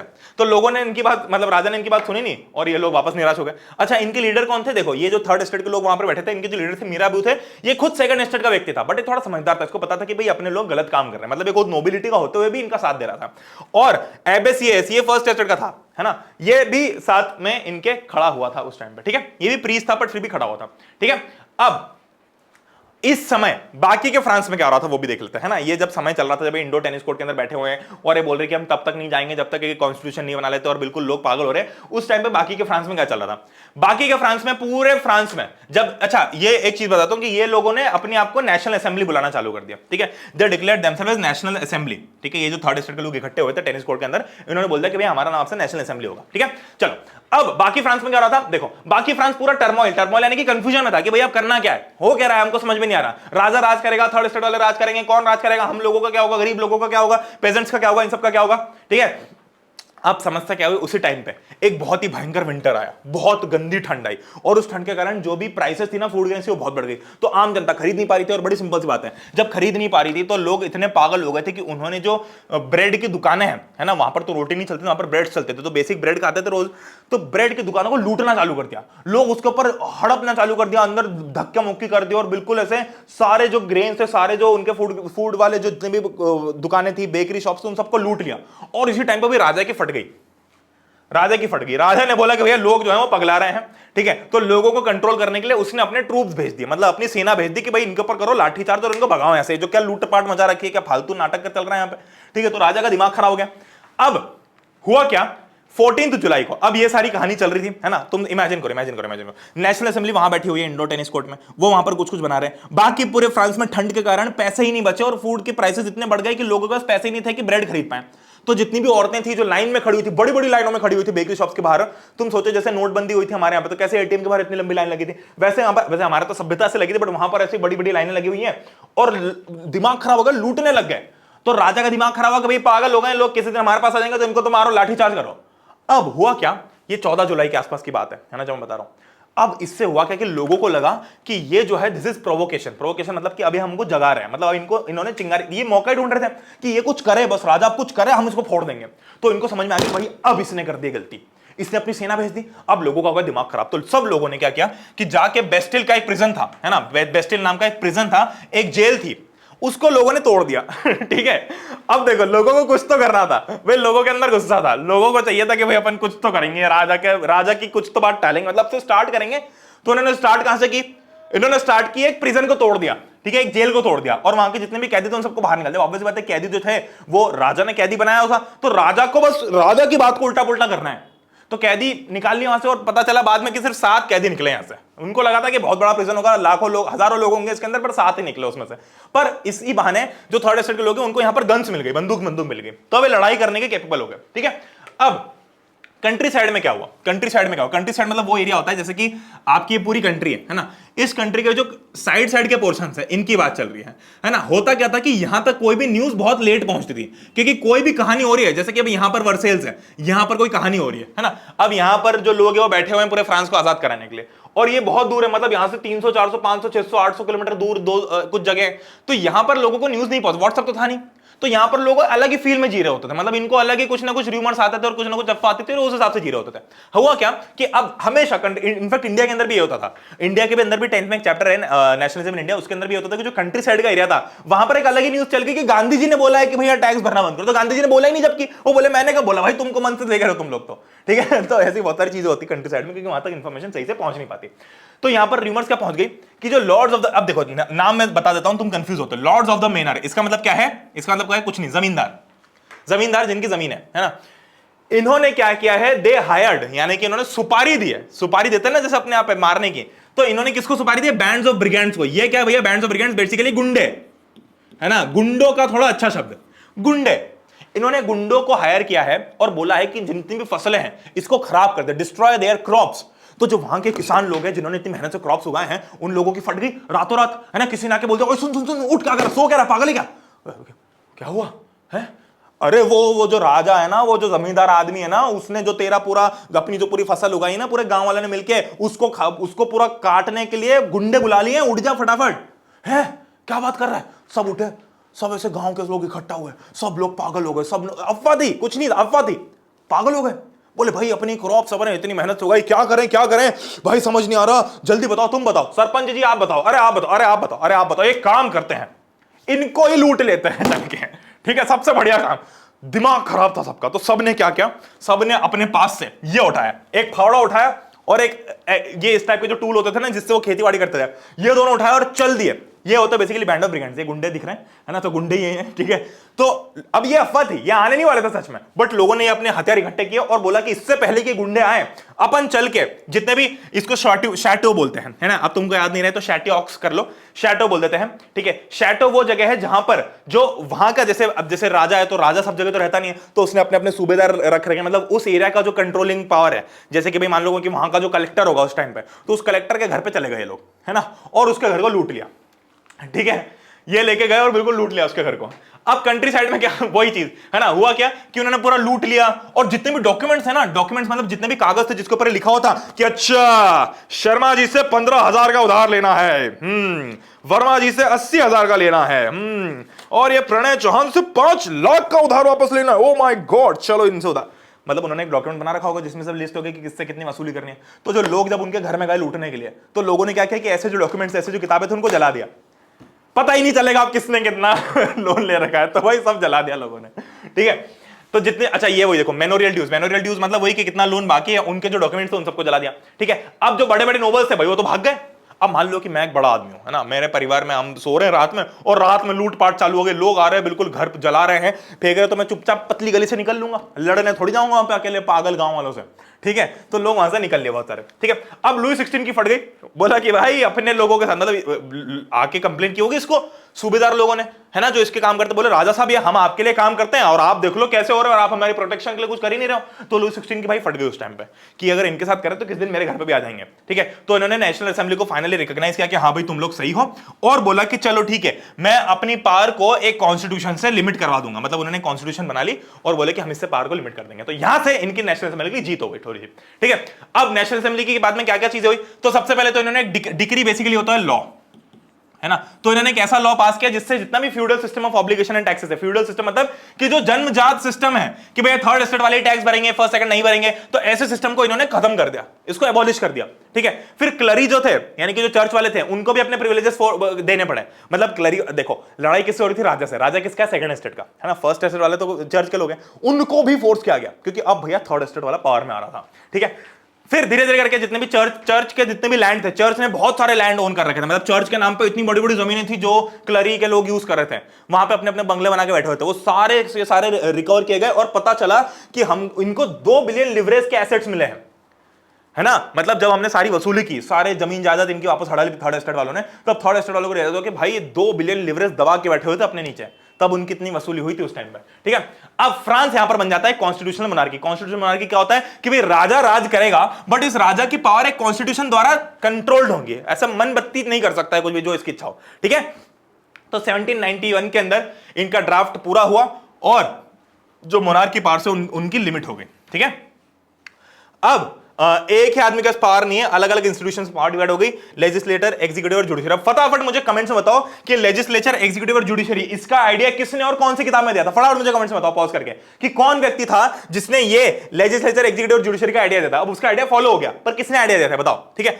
अब यहां पर फ्रांस बन गया कॉन्स्टिट्यूशनल मोनार्की, है ना। और जो लॉ थी वो लॉ मेकिंग पावर आ गई नेशनल असेंबली के हाथ में। नेशनल असेंबली वही जो उस टाइम टेनिस कोर्ट में इकट्ठे हुए थे, जिन लोगों ने अपने आप को नेशनल असेंबली घोषित किया था, वही लोग हैं, ठीक है। अब दिक्कत क्या हुई, अब तुम सोचोगे भैया अब तो हैप्पी एंडिंग होने वाली है, नहीं नहीं नहीं नहीं, अब हैप्पी एंडिंग नहीं होने वाली है, समझो मेरी बात को, अभी भी बचा है, ठीक है। अभी लुई 16 फिर एंट्री लेगा, तुम चिंता मत करो।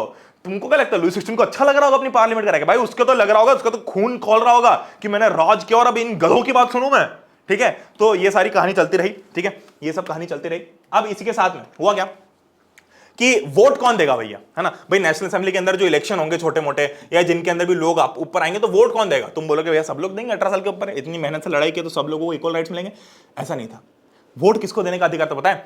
25 साल के मेन, सिर्फ मेन, विमेन को तो राइट था ही नहीं, है ना। तो 25 साल के मेन जो 3 दिन के बराबर टैक्स भरते हैं, इसका मतलब जैसे मान लो कि कोई लेबर है जो महीने का 300 रुपए कमा रहा है, तो दिन का कितना कमा रहा है? 10 रुपए, है ना। एक दिन का 10 रुपए कमा रहा है तो एक महीने का 300 रुपए कमा रहा है। तो इसको अपनी जो जो ये दिन का कमाता है, मतलब ये दिन के 10 रुपए कमाता है, तो इसको 3 दिन का टैक्स यानी कि 30 रुपए एज टैक्स भरना पड़ेगा हर महीने। अगर वो ये टैक्स भरता है, यानी कि टैक्स कितना भरना है, is equal to 3 days of labour's wage, मतलब 10 रुपए कमा रहा है एक दिन के, तो 30 रुपए भरने हैं। That's simple as that. ठीक है, इनको बोलते हैं एक्टिव सिटीजन, मतलब कि 25 साल से ऊपर के मर्द जो कि 3 दिन का टैक्स भर सकते हैं, मतलब 3 दिन की जो अपनी तनख्वाह है उसको पूरा का पूरा टैक्स में दे सकते हैं, इनको बोलते हैं एक्टिव सिटीजन। बाकी सारे मेन, मतलब 25 साल से कम के सारे मेन और 25 साल से ऊपर के सारे वो मेन जो टैक्स नहीं भर सकते, मतलब जो गरीब लोग हैं वो, और सारी ही विमेन, इन सबको पैसिव सिटीजन बोला जाता था और इनको वोटिंग अधिकार नहीं दिया जाता था।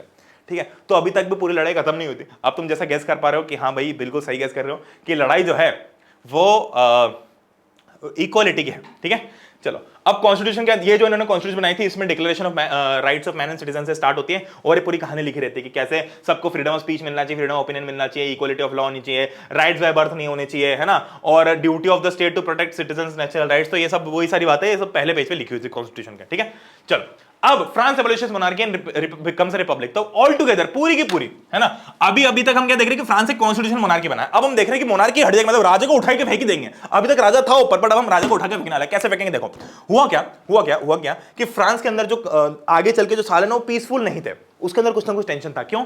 क्योंकि ऐसा देखो, लुई 16 ने कॉन्स्टिट्यूशन तो साइन कर दिया था, बट लुई 16 ना धीरे धीरे क्या कर रहा था, अपने जो दुश्मन देश थे, जैसे प्रूशिया, फ्रांस का एक बड़ा दुश्मन देश था, तो प्रूशिया के जो राजा है ना उनके साथ में सीक्रेट डीलिंग कर रहा था।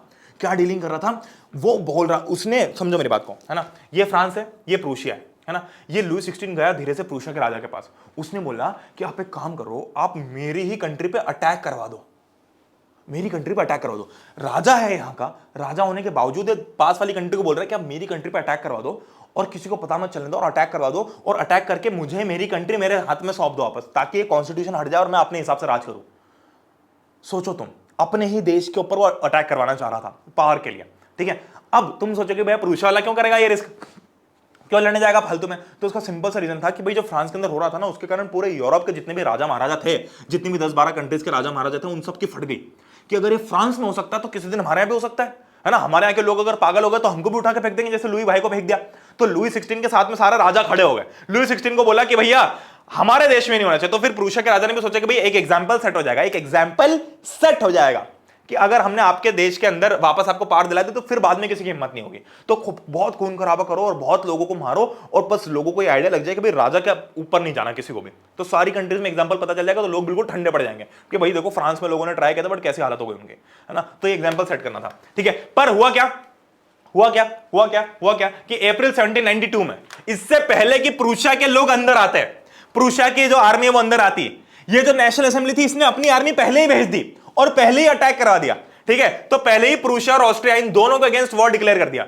और इस वॉर के अंदर लोग खुद से वॉलंटरीली आए लड़ने, क्योंकि लोगों को लगा कि भाई ये आजादी की लड़ाई है ना। और लोग बिल्कुल नेशनल एंथम, जो अभी फ्रांस का नेशनल एंथम है मार्शलेज, ये नेशनल एंथम गाते गाते गए, बिल्कुल पूरे जोर शोर से गए कि भैया अब एग्जाम्पल, अब समय आ गया कि पूरे यूरोप को पता है कि फ्रांस के लोग आगे बढ़ रहे हैं। ठीक है, ये कहानी हुई।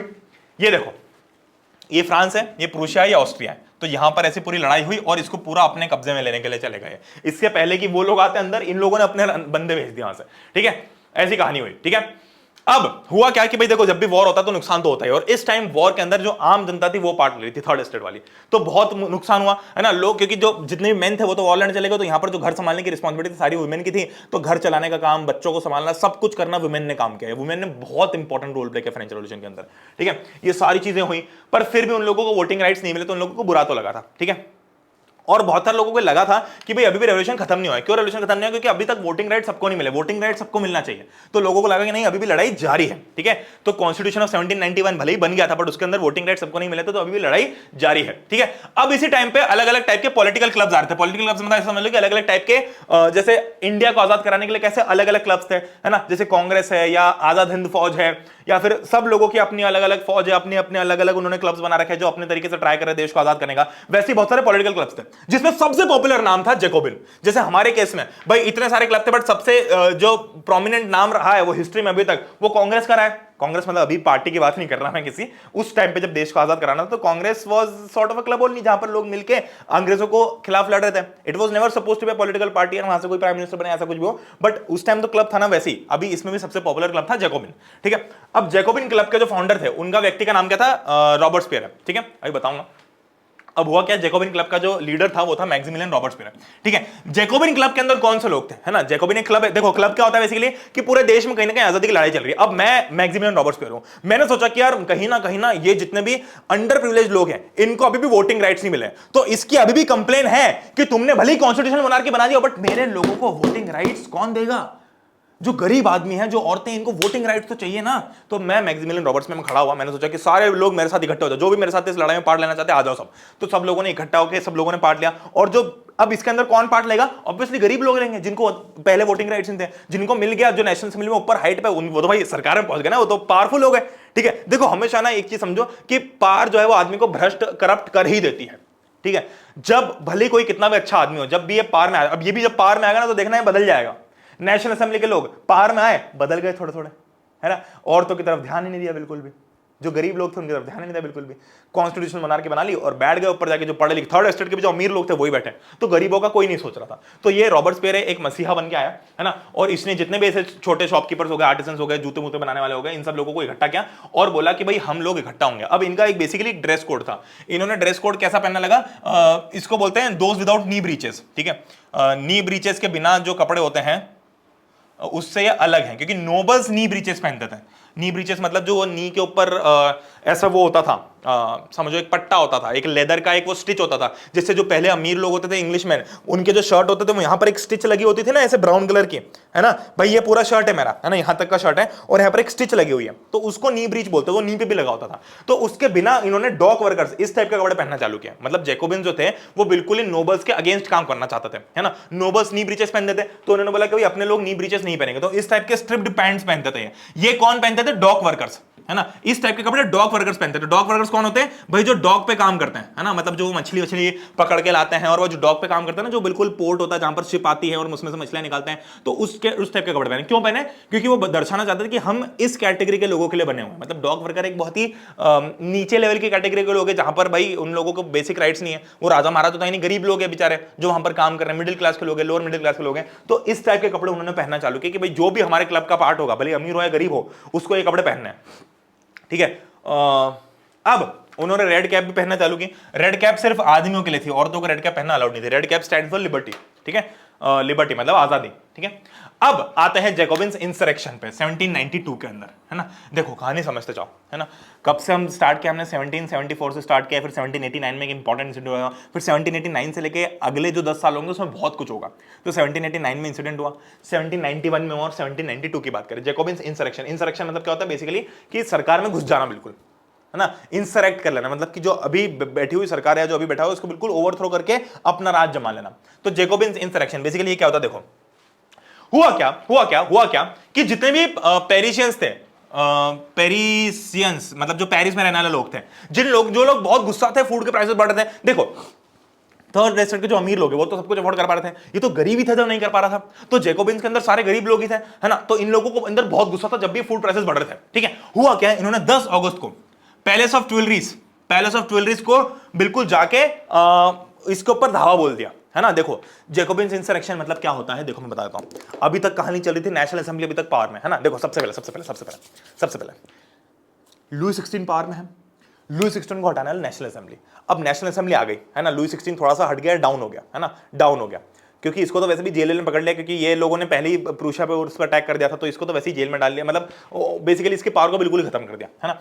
अब नेशनल असेंबली पावर में, इसमें गरीबों के लिए ज्यादा बात नहीं हो रही थी, क्योंकि इसके अंदर भी थर्ड एस्टेट के अमीर लोग बैठे होते हैं। तो अब आता है जैकोबिन, है ना। देखो एक एक करके सब हटते आ रहे हैं, है ना। अब आया जैकोबिन चाहता था कि नेशनल असेंबली भी हट जाए और हम आ जाए पावर में, क्योंकि हम गरीब लोगों का ध्यान देंगे, ठीक है। तो हुआ क्या, इसकी स्टार्ट कैसे हुई कि सबसे पहले तो जैकोबिन्स थे, ये गए राजा के घर पे और लुई 16 को उठा के ले आए। लुई 16 को वहां से पकड़ के लाया, किडनैप ही कर लिया उसको भाई को, ठीक है। मतलब छोटा मोटा काम नहीं, सीधे किडनैप कर लिया, किंग को हॉस्टेज बना लिया, ठीक है। तो 10 अगस्त की सुबह यानी कि 10 अगस्त 1792 को इंसरेक्शन इसलिए बोलते हैं, बिल्कुल घुसपैठ करना होता है, इंसरेक्ट करना, ठीक है। जो पैलेस ऑफ ट्यूलिस है जहां पर हमारा राजा रहते थे उसको पकड़ लिया और पूरी की पूरी असेंबली जो थी उसको वोट करवा दिया कि जो पूरी रॉयल फैमिली है इसको जेल में डाल दो। मतलब ऐसी वोटिंग करवा दी इन्होंने, जैकोबिन वाले लोगों ने, ठीक है।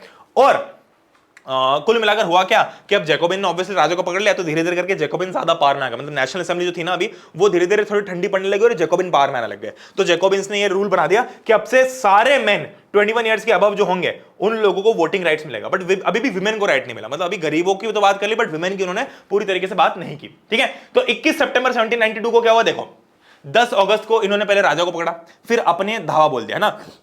राजा को पकड़ लिया तो ज्यादा कंट्रोल, मतलब लोगों को ज्यादा जो ध्यान था उनकी तरफ आ गया। अब नेशनल असेंबली वाले तो सोचते रह गए कि करेंगे करेंगे करेंगे, क्योंकि तुम सोचो ना, नेशनल असेंबली वालों को पता चल गया था कि ये धोखा दे रहा किंग, फिर भी उन्होंने कुछ स्ट्रिक्ट एक्शन नहीं लिया। बट ये जैकोबिन वालों ने बिल्कुल उसको पकड़ ही लिया, किडनैप ही कर लिया उसको पकड़ के, ठीक है। अब 21 सितंबर को क्या हुआ, ये 10 अगस्त की बात थी। अब इसके करीब करीब 1-1.5 महीने बाद 21 सितंबर को इन्होंने नई असेंबली इलेक्ट कर दी। अभी तक जो असेंबली चल रही थी उसका नाम क्या था, नेशनल असेंबली। अब इन्होंने नई असेंबली बना ली अपनी, जो जैकोबिन्स थे इन्होंने, और उसको नाम दिया कन्वेंशन। और इन्होंने पूरी मोनार्की को हटा के फ्रांस को रिपब्लिक बना दिया फाइनली। पूरी मोनार्की को कैसे हटाया भाई, राजा को उठा के फेंक दिया, राजा को ही लिया। और फिर लुई 16 को मौत की सजा सुना दी 21 जनवरी 1793। मतलब इसके करीब देखो, हर चीज को टाइम लगता है, ऐसा नहीं कि आज राजा को मार दिया कल उसकी रानी को मार दिया फिर मार दिया, ऐसा नहीं होता, टाइम लगता है करने में। तो फिर कुछ महीने बाद यानी कि इसके करीब करीब 4-5 महीने बाद इन्होंने लुई 16 को फाइनली मौत की सजा सुनाई कि भाई इसने देशद्रोह किया और इसकी सजा मौत है, ठीक है। और उसको पब्लिकली मार दिया गया, पब्लिकली मतलब सारे बिल्कुल बीच चौराहे पे उसका गला काट दिया गया। एक मशीन होती है गिलेटिन मशीन, जिसमें ऐसा होता है कि आप ऐसे लटकोगे और पीछे से एक वो बड़ी सी ब्लेड आएगी और आपका गला अलग कर देगी, मतलब आपका सर धड़ से अलग कर देगी सबके सामने, है ना। तो लुई 16 को 21 जनवरी 1793 को मार दिया गया, ठीक है। कहां पर मारा गया, दे ला कॉनकॉर्ड, ये एक जगह का नाम है, दे ला कॉनकॉर्ड। ये 1 मार्क्स में आ सकता है कि भाई कहां एग्जीक्यूट किया गया, इसको एग्जीक्यूट करना मतलब मार देना। और उसके बाद में इसकी जो पत्नी थी मैरी एंटोनेट, इसको भी मार दिया गया, ठीक है, इसको भी मार दिया गया। अच्छा, एक और चीज कि जो मैरी एंटोनेट है ना, ये खुद भी ऑस्ट्रिया की थी, तो मतलब लोगों को अंदर वैसे तो गुस्सा था कि दुश्मन देश से लेके आया रानी अपनी, ठीक है, बट फिर इसको मार दिया गया। अब आते हैं भैया एक बहुत ही इंपॉर्टेंट चीज, तुम सोचोगे कि अरे भैया अब तो सब ठीक हो गया होगा, है ना। फ्रांस देखो हुआ क्या, आपने बोला था कि भैया वो राजा गंदा आदमी है, राजा को हटा देगा, नेशनल असेंबली आ गई, चलो ठीक है, नेशनल असेंबली ने सबको वोटिंग अधिकार नहीं दिया, नेशनल असेंबली को हटा के जैकोबिन आ गया। जैकोबिन तो अच्छा आदमी है, तो गरीबों को ध्यान दे रहा है ना। ये जैकोबिन आदमी नहीं, जैकोबिन क्लब जो है ना, रॉबर्ट स्पिरो तो सबका ध्यान रख रहा है, रॉबर्ट स्पिरो तो अच्छा आदमी है। अब अगर ये पार में आ गया तो बहुत अच्छा काम होगा। नहीं नहीं नहीं नहीं नहीं, अभी कहानी बची है, ठीक है। 1791, 1792 और 1793 की कहानी देख ली। अब 1793 से 1794 ये 2 साल जो थे फ्रांस के अंदर, इसको बोलते हैं सब लोग, इनफैक्ट आज तक भी वो फ्रांस के लोग इसको बोलते हैं rain of terror. Rain of terror का मतलब क्या होता है, खौफ का समय, है ना। तुम सोचोगे भैया कैसे, ये रॉबर्ट्स पे तो अच्छा आदमी था, है ना, इसने तो सबका भला ही किया, इसने तो राजा को मारा जो मारना बिल्कुल डिजर्व करता था वो, है ना। और उसके बाद में इसने गरीबों का भी ध्यान दिया, तो मैं हाँ बिल्कुल ध्यान दिया। तो भैया फिर टेरर क्यों, खौफ किस चीज का हो रहा है। अब तो जैकोबिन क्लब है ना, ये तो अच्छा क्लब है। खौफ पता किस चीज का हो रहा है, ये जो रॉबर्ट स्पियर आदमी है ना, सन की है, सच में सन की था भाई, मजाक नहीं कर रहा हूं। ये क्या करता था, देखो कोई भी छोटी मोटी गलती हो, अब जैसे मान लो तुमने चोरी कर ली कहीं पे, है ना, अब चोरी करने की सजा कोई ऐसा तो नहीं कि तुम्हारी गर्दन काट दी जाएगी। चोरी करने पे तुमको 2 साल 3 साल 5 साल 10 साल जेल में पटक देंगे, और क्या करेंगे इससे ज्यादा, है ना। तो ये छोटे मोटे तुमने कुछ क्राइम किया, छोटा मोटा कुछ प्रॉब्लम कर दी, कहीं पे कुछ छोटी मोटी दिक्कत आ गई, तो तुम लोगों के ऊपर छोटा सा रूल दिया जाएगा। ये क्या करता था भाई, सबका गला काट देता था। किसी ने थोड़ा सा भी किया, तूने क्या किया मालिक, वो बस आपकी प्लेट में से बस एक बिस्कुट खा लिया, तूने क्या किया मालिक, वो बस मैं ना गलती से रेड सिग्नल तोड़ के चल गया। मतलब ऐसा भी नहीं, बट मैं समझा रहा हूं तुमको, फील आ रही है तुम लोगों को। इस टाइम पे फ्रांस के लोगों के अंदर खुशी से ज्यादा खौफ था। उन्होंने बोला कि भाई इससे अच्छा तो राजा था लुई 16, कम से कम हर किसी को मारता तो नहीं रहता था, कम से कम टैक्स भरते, पर तू तो जान ले रहा है भाई सबकी, है। तुमने क्या गलती की, तुमने अपनी खेत के अंदर फसल के अंदर ऐसा ऐसा क्या, सबको मार दो सबको मार दो सबको मार दो। इसका था कि भाई लोगों को मारोगे तो बड़ा अच्छा काम होगा, क्योंकि इससे लोग डरेंगे। अरे कोई नहीं डरा भाई, रेन ऑफ टेरर आ गया उस टाइम पर, लोगों के अंदर खौफ बनना चालू हो गया, ठीक है।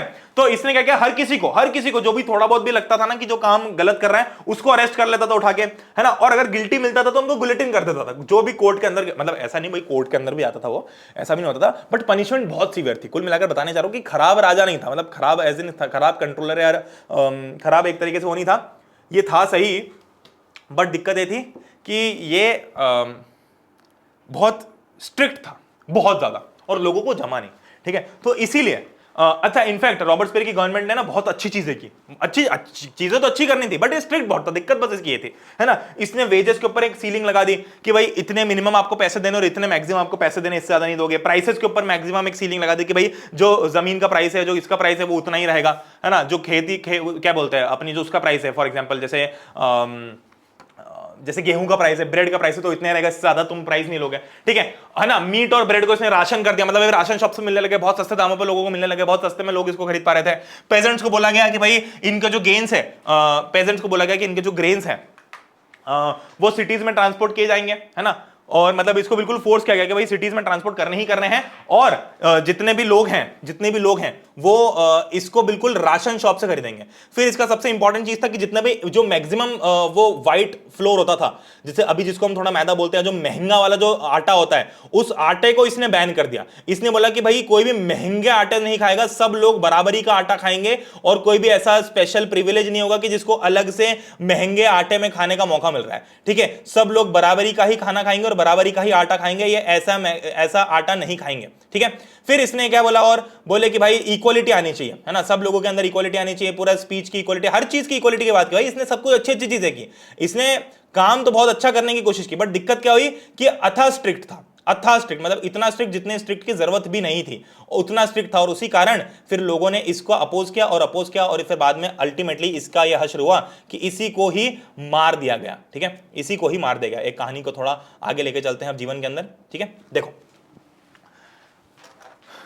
इसने बोल दिया भैया कि अच्छा, एक और चीज इसने की कि जो ट्रेडिशनली ना सर और मैडम बोलते थे, मॉन्सेर मतलब होता था सर, और मदाम मतलब होता था मैडम, तो फ्रांस में लोगों को ऐसे ट्रीट करता था, जो अमीर लोग होते थे, जो बड़े लोग होते थे, उनको बोलते थे मैडम, सर, ऐसा बोलते थे। तो इसने सब कुछ चेंज कर दिया, मतलब कि कोई भी सर मैडम नहीं है, सबको सिटोयन और सिटोयने बोलेंगे, यानी कि सबको सिटीजन बोलेंगे, कोई सर कोई मैडम कोई कुछ नहीं है, सब लोग बराबर है और सब लोग इक्वल है। इसने बिल्कुल इतनी इक्वालिटी के ऊपर फोकस किया।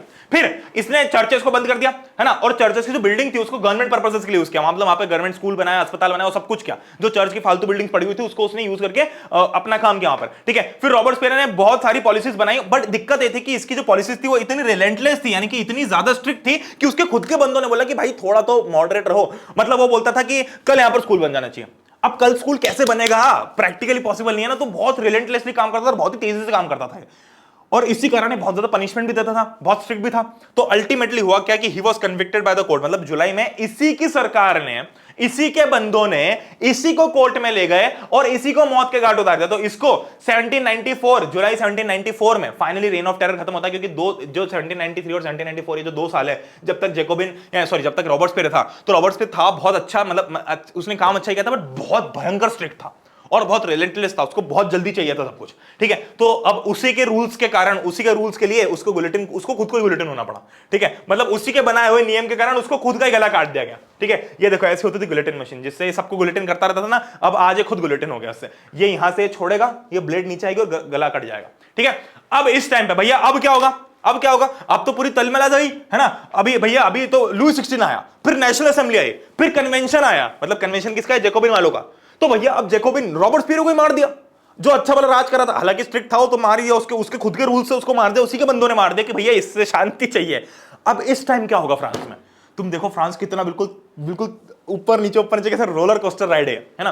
पहले लुई 16 था, हटाया, नेशनल असेंबली हटाया, कन्वेंशन ये भी हटाया, अब क्या होगा, अब आती है एक डायरेक्टरी, है ना। देखो बस ये नाम याद रख लेना प्लीज, है ना। सबसे पहले लुई 16, फिर नेशनल असेंबली, फिर कन्वेंशन, फिर डायरेक्टरी।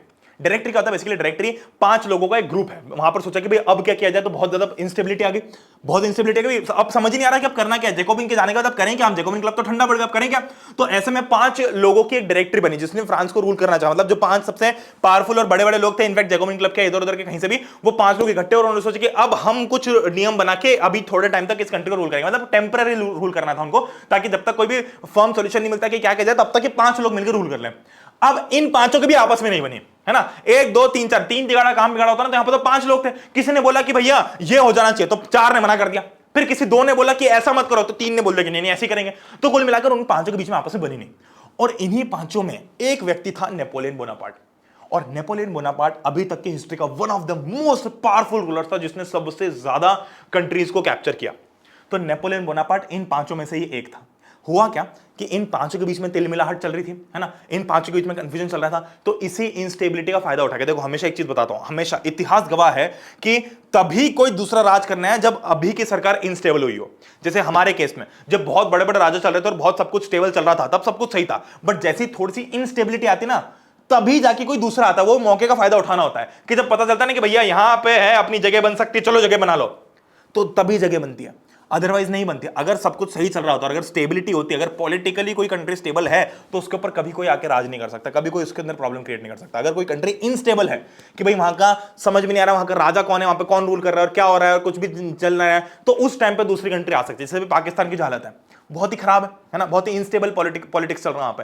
तो हो सकता है कि बाहर से कोई कंट्री कभी उसका फायदा, मतलब इसी टाइप की सिचुएशन होती थी जब पहले लोग फायदा उठा लेते थे। ठीक है, मैं नहीं बोल रहा कि कोई आएगा, बट समझ गया ना तुम फील को। ठीक है, चलो अब इस टाइम पे क्या हुआ, इस टाइम पे वही चीज हुई कि अगेन नॉन प्रोटेक्टेड सेक्शन जो थे, जो लोग गरीब थे, देखो जैकोबिन्स ने क्या बोला था कि सब वोट देंगे, अब जैकोबिन हट गए तो उनके रूल्स भी हट गए, तो अब जो नए लोग आए उन्होंने बोला कि भाई नहीं, सिर्फ प्रॉपर्टी वाले वोट देंगे, जैसे पहले था ना नेशनल असेंबली, वैसा सब कुछ करेंगे। ठीक है, तो वेल्दियर जो मिडिल क्लास थी, जो मिडिल क्लास के लोग थे, जो थोड़े अमीर थे, यानी जो थर्ड स्टेट के अमीर लोग थे, उन्होंने पावर अपने हाथ में, अपने कब्जे में ले ली। ठीक है, फिर हुआ क्या, दो इलेक्टेड लेजिस्लेटिव काउंसिल्स बनी, है ना, मतलब दो अलग अलग काउंसिल बनी, ये एक काउंसिल, ये एक काउंसिल, इन दोनों में वोटिंग होगी, इस हिसाब से रूल्स बनेंगे, है ना, ज्यादा डिटेल में नहीं जाना हमको, बस जितना ऊपर ऊपर से हमारे लिए काम का है। ठीक है, और ये जो दो लेजिस्लेटिव काउंसिल है, ये अपने जितने भी बंदे होंगे, है ना, जैसे नेशनल असेंबली थी और वो सब थी, ऐसे असेंबली तो बनी हुई थी, है ना, लोग तो उसमें इकट्ठे थे ही सही, ये लोग दोनों मिला के 5 लोगों को इलेक्ट करेंगे, है ना, और ये 5 लोग फिर रूल करेंगे, पर इन 5 के बीच में बनी नहीं, है ना। तो अल्टीमेटली हुआ कि नेपोलियन बोनापार्टे ने देखा कि भाई इन 5 के बीच बन नहीं रही, तो उसने क्या किया, उसका फायदा उठाया, उसने अपना रास्ता बनाया और फिर डिक्टेटरशिप आ गई यहां फ्रांस के अंदर, जो नेपोलियन बोनापार्टे की थी। ठीक है, तो पहले फ्रांस में मोनार्की आई, फिर कॉन्स्टिट्यूशनल मोनार्की आई, फिर ये सब हटा, फिर रिपब्लिक आई, फिर ये हटा, फिर एक डायरेक्टरी आई, फिर ये हटा, अब डिक्टेटरशिप आ गई। डिक्टेटरशिप मतलब कि मिलिट्री का राज, अब मिलिट्री का राज, मिलिट्री का अभी मिलिट्री का कंट्रोल कौन है, नेपोलियन बोनापार्टे। ठीक है, तो डिक्टेटरशिप आ गई। अब हुआ क्या कि इन सब के साथ में वही देखो, नेपोलियन बोनापार्टे ने भी कुछ अच्छी चीजें की, है ना, उसने भी कुछ चीजों की इक्वालिटी का ध्यान रखा, बट फिर भी नेपोलियन बोनापार्टे एक बहुत ही एग्रेसिव रूलर था और उसने बहुत सारी कंट्रीज में आसपास जाके बहुत खून खराबा किया और बहुत सारी कंट्रीज को कैप्चर करने की कोशिश की। फिर अल्टीमेटली जो नेपोलियन बोनापार्टे है, वो वाटरलू में, बैटल ऑफ वाटरलू लड़ रहा था, तब उसको डिफीट कर दिया गया, और तब फाइनली फ्रांस जो है उसके अंदर जितनी भी ये थी ना कि पूरे यूरोप को कैप्चर करना, ये इसका सपना था नेपोलियन बोनापार्टे का कि पूरे यूरोप को मैं फ्रांस के अंदर ला के दूंगा, पर अल्टीमेटली उसका सपना जो है वहीं पे टूट गया और शांति आ गई थोड़ी यूरोप में, क्योंकि इसने बहुत अशांति मचा रखी थी। ठीक है, चलो अब विमेन की बात करते हैं, है ना। तो अभी हमारी मेन सारी बातें कंप्लीट हो चुकी है। विमेन की क्या कहानी चल रही थी, देखो 18th सेंचुरी विमेन ने बहुत सपोर्ट किया, है ना। सपोर्ट कैसे किया, मैंने तुमको बताया कि जब सारे मेन जाते थे लड़ने के लिए, वॉर पे आते थे, कहीं पे भी नेशनल किसी भी असेंबली में कहीं भी कुछ कर रहे होते थे, तो उस टाइम पे विमेन बैठ के घर पे अपना भी ध्यान रखती थी, बच्चों को भी ध्यान रखती थी और कमाने भी जाती थी और सारे काम भी करती थी। तो विमेन ने बहुत ज्यादा सपोर्ट किया, विमेन का सपोर्ट था इसलिए मेन लड़ पाए आगे जाके। तो ये औरतों का बहुत ज्यादा सपोर्ट रहा फ्रेंच रेवोल्यूशन के अंदर, इन्होंने बहुत जोर शोर से पार्टिसिपेट किया, जैकोबिन के क्लब्स के अंदर इन्होंने बहुत पार्टिसिपेट किया, सब जगह बहुत पार्टिसिपेट किया, बट इनको हमेशा उम्मीद थी कि भाई अब जो गवर्नमेंट आएगी, नेशनल असेंबली आएगी तो हमारी सुनेगी, ये हटी, कन्वेंशन आएगी तो हमारी सुनेगी, ये हटेगी, डिक्टेटरशिप आएगी ये हमारी सुनेगी, किसी ने इनकी नहीं सुनी।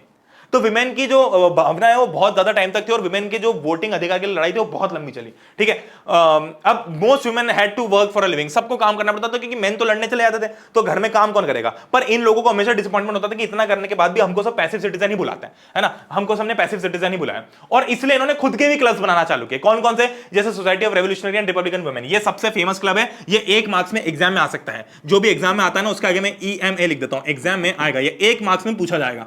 ठीक है, 1 मार्क्स में पूछा जा सकता है कि विमेन सबसे इंपॉर्टेंट, विमेन का सबसे पॉपुलर क्लब कौन सा था, तो क्लब का नाम है the society of revolutionary and Republican women. ठीक है, और इसका मेन डिमांड क्या था कि हमको भी सेम पॉलिटिकल राइट्स, मतलब हमको भी वोटिंग अधिकार चाहिए, और इनका जो वोटिंग अधिकार है बहुत टाइम तक चलते रहे, मतलब बहुत टाइम तक इनकी लड़ाई चलती रही।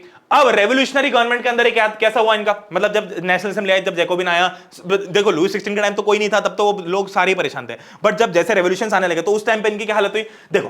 तो इनकी रेवोल्यूशन गवर्नमेंट ने शुरू में तो कुछ ऐसे लॉज आए थे जिनसे इनकी जिंदगी थोड़ी बेटर होने लगी, है ना, मतलब देखो वोटिंग अधिकार नहीं थे बट ओवरऑल थोड़े राइट्स तो दिए, है ना। जैसे इनकी सबसे पहले तो स्कूलिंग कंपलसरी कर दिया गया लड़कियों के लिए, दूसरा मैरिज को एक कॉन्ट्रैक्ट बना दिया गया, है ना, मैरिज वाज अ कॉन्ट्रैक्ट।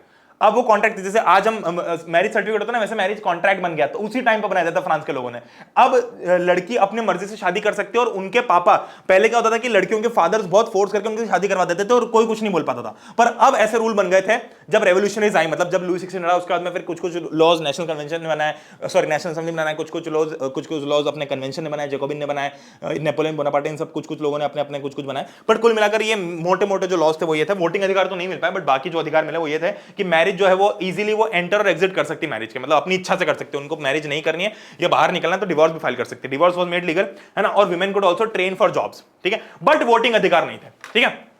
अब इनके जो वुमेन के स्ट्रगल थे वो चलते रहे इक्वल राइट्स के लिए। जब रेन ऑफ टेरर आया, भाई रेन ऑफ टेरर में सबकी फटी पड़ी थी कि कभी भी हम कट सकते हैं, तो रेन ऑफ टेरर के टाइम पे जैकोबिन क्लब ने क्या किया, इनके जितने भी क्लब्स थे इन सबको बैन कर दिया, है ना। तुम बोलोगे भाई ऐसा क्यों, देखो हुआ क्या, मैंने वही चीज बताई ना कि जब भी कोई पावर में आता है, जो रॉबर्ट स्पियर पावर में है, तो वो नहीं चाहेगा कि कोई दूसरा क्लब उसके इतना पावरफुल बने। जैकोबिन क्लब बड़ी मेहनत से इतना बड़ा क्लब बना था। अब जैकोबिन क्लब को पता था कि हम कैसे बने, और इन लोगों को पता था कि जैकोबिन कैसे बना, तो ये भी एक दिन जैकोबिन क्लब जितने बड़े हो सकते थे। तो रॉबर्ट स्पियर कभी नहीं चाहते थे कि भाई अपने क्लब जितने बड़े हो, है ना।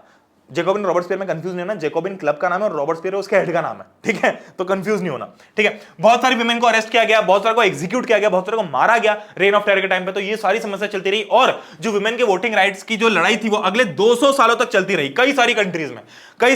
और फाइनली 1946 में विमेन को वोटिंग का अधिकार मिला फ्रांस के अंदर।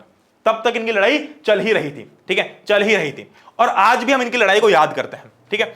अब एक और इंपॉर्टेंट कंसेप्ट है, मतलब बीच में एक और इंपॉर्टेंट स्टोरी है स्लेवरी के ऊपर। स्लेवरी बेसिकली कहते हैं बंधुआ मजदूर, यानी कि आपकी कोई लाइफ नहीं है, आप बस स्लेव हो। मतलब समझ रहे हो कहने का मतलब क्या है कि स्लेव ट्रेड होती थी उस टाइम पे, यानी कि कुछ लोगों को स्लेव माना जाता था। और स्लेव का मतलब क्या होता है, स्लेव का मतलब ये होता है कि आपको जो बोला जाए वो करना है बस, है ना।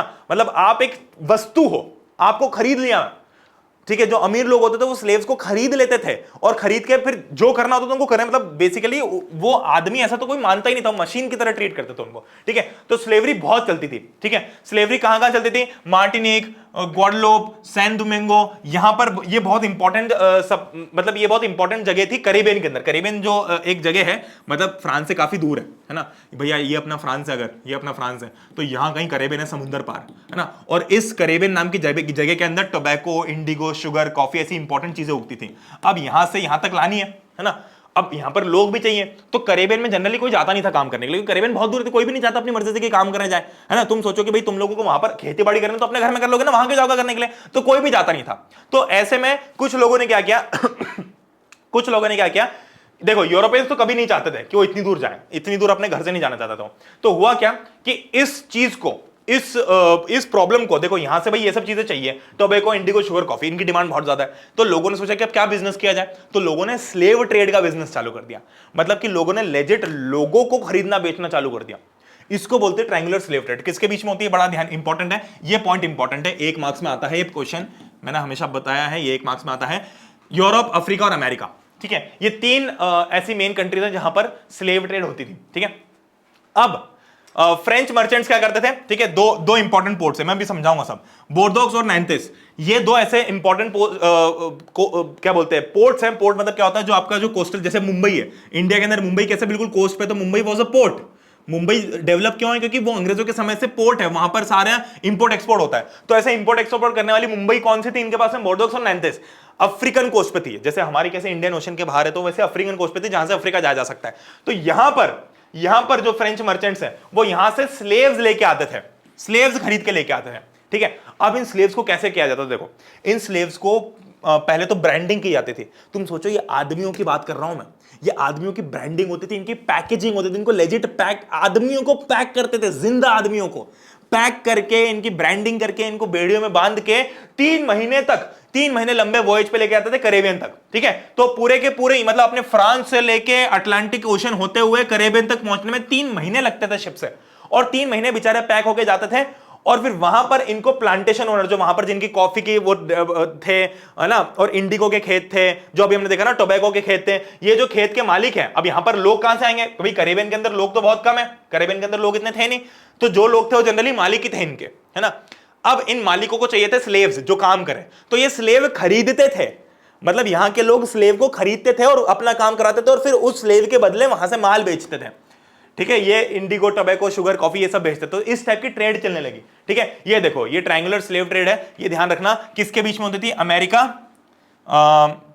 ये देखो अमेरिका, अफ्रीका और यूरोप, ये ट्रायंगल है। ठीक है, ये ट्रायंगल है। और कैरेबियन कहां है, कैरेबियन सी कहां है, ये रही कैरेबियन आइलैंड्स, ये कैरेबियन आइलैंड्स है। यहां पर हमारे मेनली वो प्लांटेशन के वो सब कुछ थे। अब तुम देखो खुद सोचो कि भाई यूरोप को जरूरत है टोबैको, इंडिगो और कॉफी और इन सब की, पर यहां से लोग काम करने नहीं जाएंगे, यहां पे इतनी दूर कौन काम करने जाएगा। तो क्या करते थे लोग कि अफ्रीका से जनरली स्लेव्स को यहां भेज देते थे, मतलब वही अफ्रीका की ऐसे ट्रेड होती थी कि यहां से कुछ स्लेव्स इधर गए, फिर यहां से कुछ माल इधर गया, फिर यहां से कुछ माल इधर गया, फिर यहां से कुछ इधर गया। तो इस टाइप से एक ट्रायंगुलर स्लेव ट्रेड चलती रहती थी इनके बीच में, सॉरी इनके बीच में ये ट्रायंगुलर स्लेव ट्रेड चलती रहती थी। और वही कैरेबियन आइलैंड्स में जाते थे, मतलब इतना हमारे लिए जरूरी है बस जानना। ठीक है, ये देखो इस टाइप की पैकिंग होती थी। तुम देखो कैसे स्लेव, ये शिप है, ये शिप का मैं बता रहा हूँ, ये जो दिख रहा है ना तुमको, ये सब लोग हैं। ऐसे लोगों को पैक किया जाता था, मतलब हिलने की भी जगह नहीं होती थी लोगों के पास में, इस तरीके से पैक करके उनको लेके जाते थे और वहां पर वो मजदूरी करते थे। ठीक है, ये देखो ये इस टाइप से पैकिंग होती थी। ठीक है, चलो, तो बहुत बुरी तरीके से एक्सप्लॉइट होता था, मतलब स्लेव लेबर को इतना एक्सप्लॉइट करते थे, इतना प्रताड़ित करते थे, इतना मारपीट करके काम करवाते थे, और इसी के कारण जो शुगर, कॉफी और इंडिगो इनकी नीड्स फुलफिल होती थी। ठीक है, और जो पोर्ट सिटीज है जैसे बोर्डोक्स है, नैंतेस है, इन सब सिटीज की इकोनॉमी बढ़ने लग गई। तुम देखो मैं क्यों बता रहा हूं मुंबई कैसे डेवलप हुआ, मुंबई डेवलप हुआ क्योंकि वो पोर्ट सिटी थी, है ना, मुंबई एक पोर्ट सिटी थी, वहां पर इंपोर्ट एक्सपोर्ट का काम होता था। तो जो भी पोर्ट की सिटी है वो जनरली इंपोर्ट एक्सपोर्ट से ही डेवलप होती है। अब तो खैर अलग कारण से डेवलप हो रही है, बट तब इसी कारण से डेवलप हुई थी इनिशियली। तो सिमिलरली ये जो बोर्डोक्स और नैंतेस है, ये भी पोर्ट कंट्रीज हैं, सॉरी पोर्ट सिटीज हैं। तो यहां पर भी जब ट्रेड होगा इतना, तो यहीं के लोगों की इकोनॉमी बढ़ेगी ना, यहीं के लोगों को पैसा मिलेगा। यहां पर भी जब ट्रेड होगा तो यहीं की सिटीज डेवलप होंगी, तो इनकी इकोनॉमी डेवलप होगी इसी स्लेव ट्रेड के कारण। तो स्लेव ट्रेड के कारण बहुत लोगों का फायदा हो रहा था, इसलिए किसी ने आवाज इसके खिलाफ ज्यादा उठाई नहीं। ठीक है, पूरी 18वीं सेंचुरी में बहुत कम क्रिटिसिज्म था। ठीक है, क्यों भैया क्रिटिसाइज क्यों नहीं कर रहे थे लोग, क्रिटिसाइज इसलिए नहीं कर, अब तुम बोलोगे भैया चलो ठीक है, जब तक लुई 16 था तब तक तो छोड़ दो, तो किसी की नहीं सुनता था। नेशनल असेंबली के लोग तो कर सकते थे ना, ये भी इसलिए नहीं करते थे क्रिटिसाइज क्योंकि नेशनल असेंबली के अंदर जो थर्ड स्टेट के लोग हैं, उसमें जो कुछ अमीर बिजनेसमैन है, उनका धंधा ही स्लेव ट्रेड से चलता था। तो ऑब्वियसली बात है भाई, नेशनल असेंबली के लोग थर्ड स्टेट के लोग हैं, तो वो लोग अपने पैर पे कुल्हाड़ी क्यों मारेंगे भाई। मान लो कि मैं देश को आजाद करने के लिए आया हूं बाहर, मैं बोल रहा हूं ठीक है, मैं थर्ड स्टेट का हूं और मैं ही एक गलत काम में इन्वॉल्व हूं, तो मैं तो कभी वो काम सबके सामने नहीं आने दूंगा ना, मैं तो उस बारे में बात ही नहीं करूंगा। तो इसलिए स्लेव ट्रेड की किसी कोई बात ही नहीं करता था उस टाइम में, मतलब लोग मर रहे हैं, लोगों की जिंदगी बर्बाद हो रही है, पर कोई बात ही नहीं करता था। ठीक है, फिर फाइनली कन्वेंशन जब आया, यानी कि जैकोबिन क्लब जब आया 1794 में, तब उसने सारे स्लेव्स को फ्री कर दिया दूर दूर तक। ठीक है, दूर दूर तक फ्री कर दिया, है ना। अच्छा, इनफैक्ट नेशनल असेंबली के अंदर भी ये बातें बहुत होती थी कि हम जो लॉज बना रहे हैं, हमने जो राइट टू बेसिक जो राइट टू लाइवलीहुड दिया है, क्या ये उन लोगों को भी देना है जो फ्रांस के बाहर है, मतलब जो स्लेव ट्रेड के अंदर फंसे हुए हैं वहां पर दूर दूर तक। तो वो भी डिसीजन पे नहीं आ पाए क्योंकि वही डरते थे बड़े बिजनेसमैन से, जिनकी इनकम इससे चलती थी, तो कोई बिजनेसमैन के खिलाफ आगे गया ही नहीं। ठीक है, फिर बट 10 साल के बाद में जब नेपोलियन वापस पावर में आया, तो इसने वापस स्लेवरी को इंट्रोड्यूस कर दिया, और फिर स्लेवरी को फाइनली अल्टीमेटली 1848 में एबॉलिश किया गया, जो लास्टली एबॉलिश किया गया, और उसके बाद में कभी स्लेवरी चालू नहीं हुई।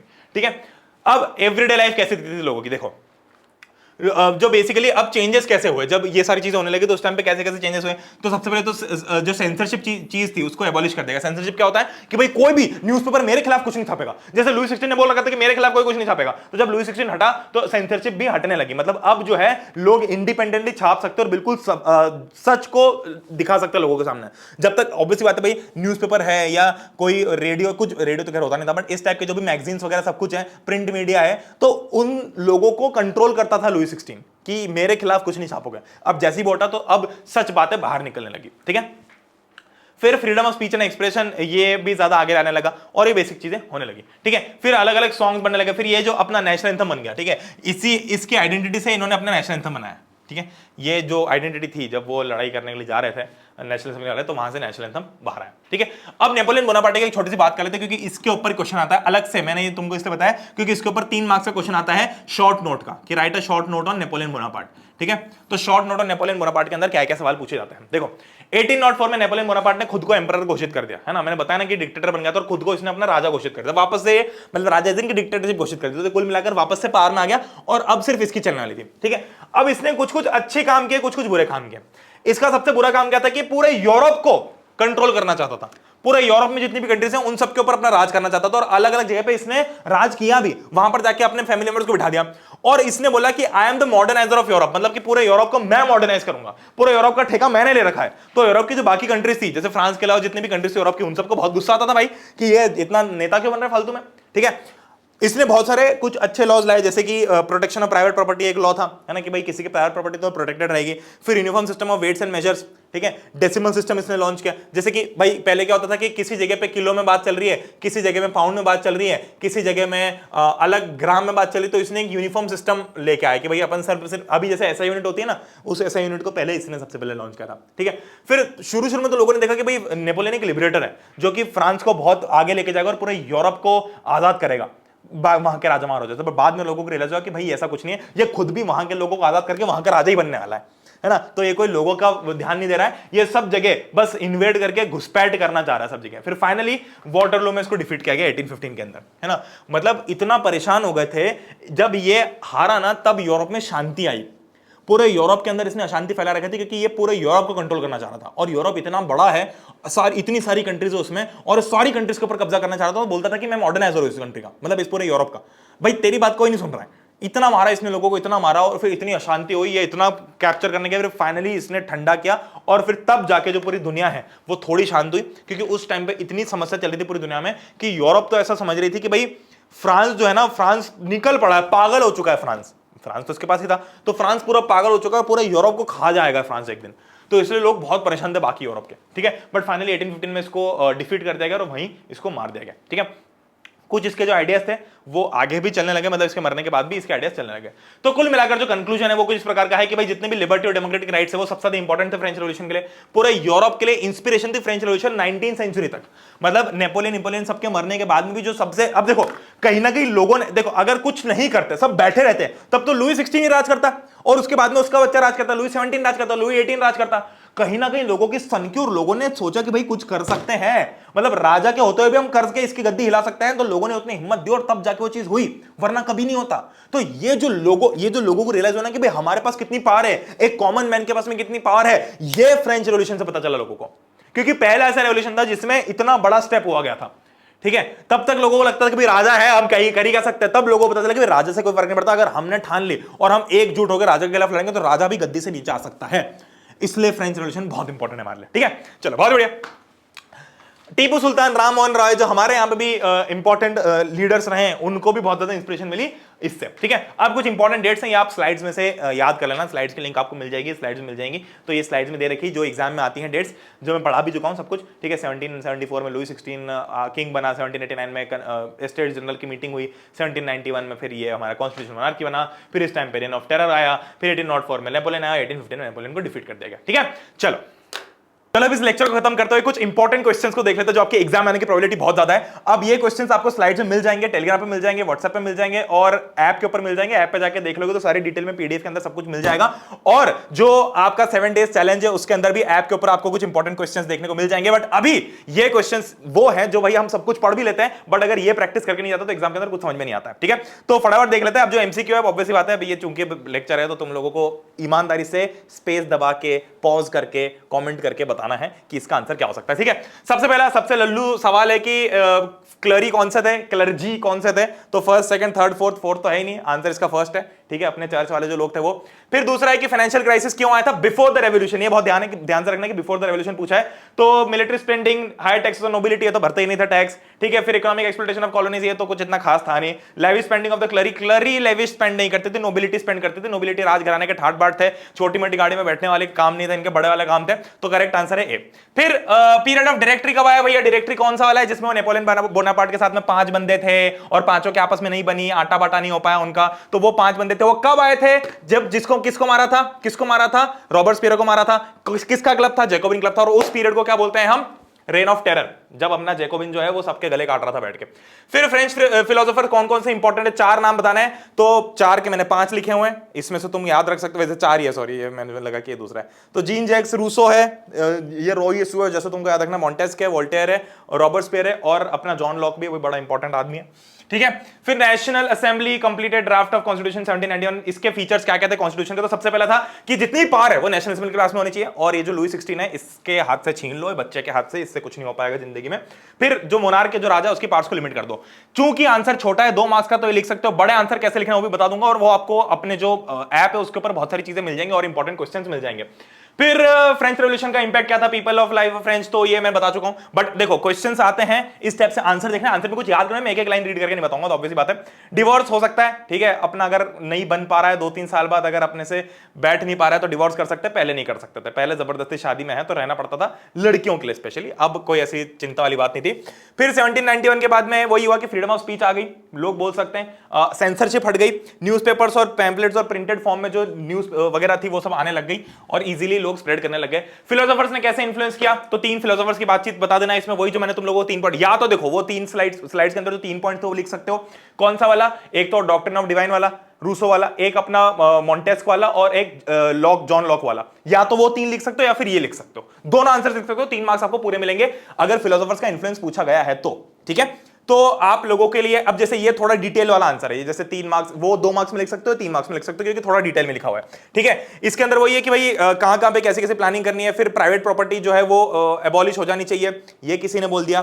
फिर किसी ने अपना ज्ञान दे दे कि राइट टू वर्क होना चाहिए। तो ये वो चीजें हैं जो आपकी एक्स्ट्रा एडेड चीजें होती है, जिसमें आप अपने 3 मार्क्स के आंसर को 5 मार्क्स में कन्वर्ट कर सकते हो, ठीक है। फिर मिराबू और अबेसियस कौन थे, ये व्यक्ति भाई ये वो दोनों हैं जिन्होंने अपने नेशनल असेंबली को लीड किया था। ये सेकंड एस्टेट के, फर्स्ट एस्टेट के, ऑल्दो सेकंड और फर्स्ट के थे, बट इनमें थोड़ी अकल थी तो थर्ड वालों के पास आ गए अपना साथ देने के लिए। तो वही सारी कहानी यहां पर है, सब इन्होंने लोगों को कन्विंस किया, समझाया और थोड़ी अकल देने की कोशिश की, ठीक है। ट्रायंगुलर स्लेव ट्रेड, स्लेव्स को कैसे पैक करके भेजा जाता था वही बताया गया, किन 3 कंट्रीज के बीच में होता था, अमेरिका, अफ्रीका और ये अपने जहां से अपन बातचीत कर रहे हैं, जिस कंट्री की हम बात कर रहे हैं, फ्रांस, ठीक है। कहां से होता था, 2 इंपॉर्टेंट पोर्ट्स हैं, जैसे अपना मुंबई है वैसे ये बोर्डोक्स और नांटेस। अब तुम हिसाब से याद रख लेना, जिस तरीके से याद हो।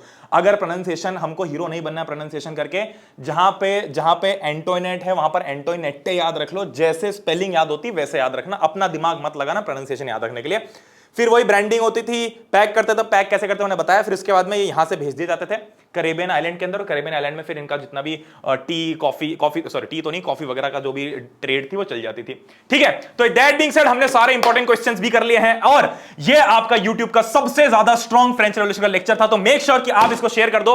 आने वाले लेक्चर्स के लिए नीचे कमेंट्स करके बता देना कि सबसे पहले कौन सा चाहिए, और एग्जिस्टिंग लेक्चर जो मैंने पिछले साल पढ़ा रखे हैं ऑलरेडी YouTube के ऊपर, वो भी आपको ऐप में मैंने फ्री एक सेक्शन में डाल दी, ताकि सब एक साथ आप देख पाओ, आपकी इच्छा हो तो वो सब फ्री में अवेलेबल है आपके लिए।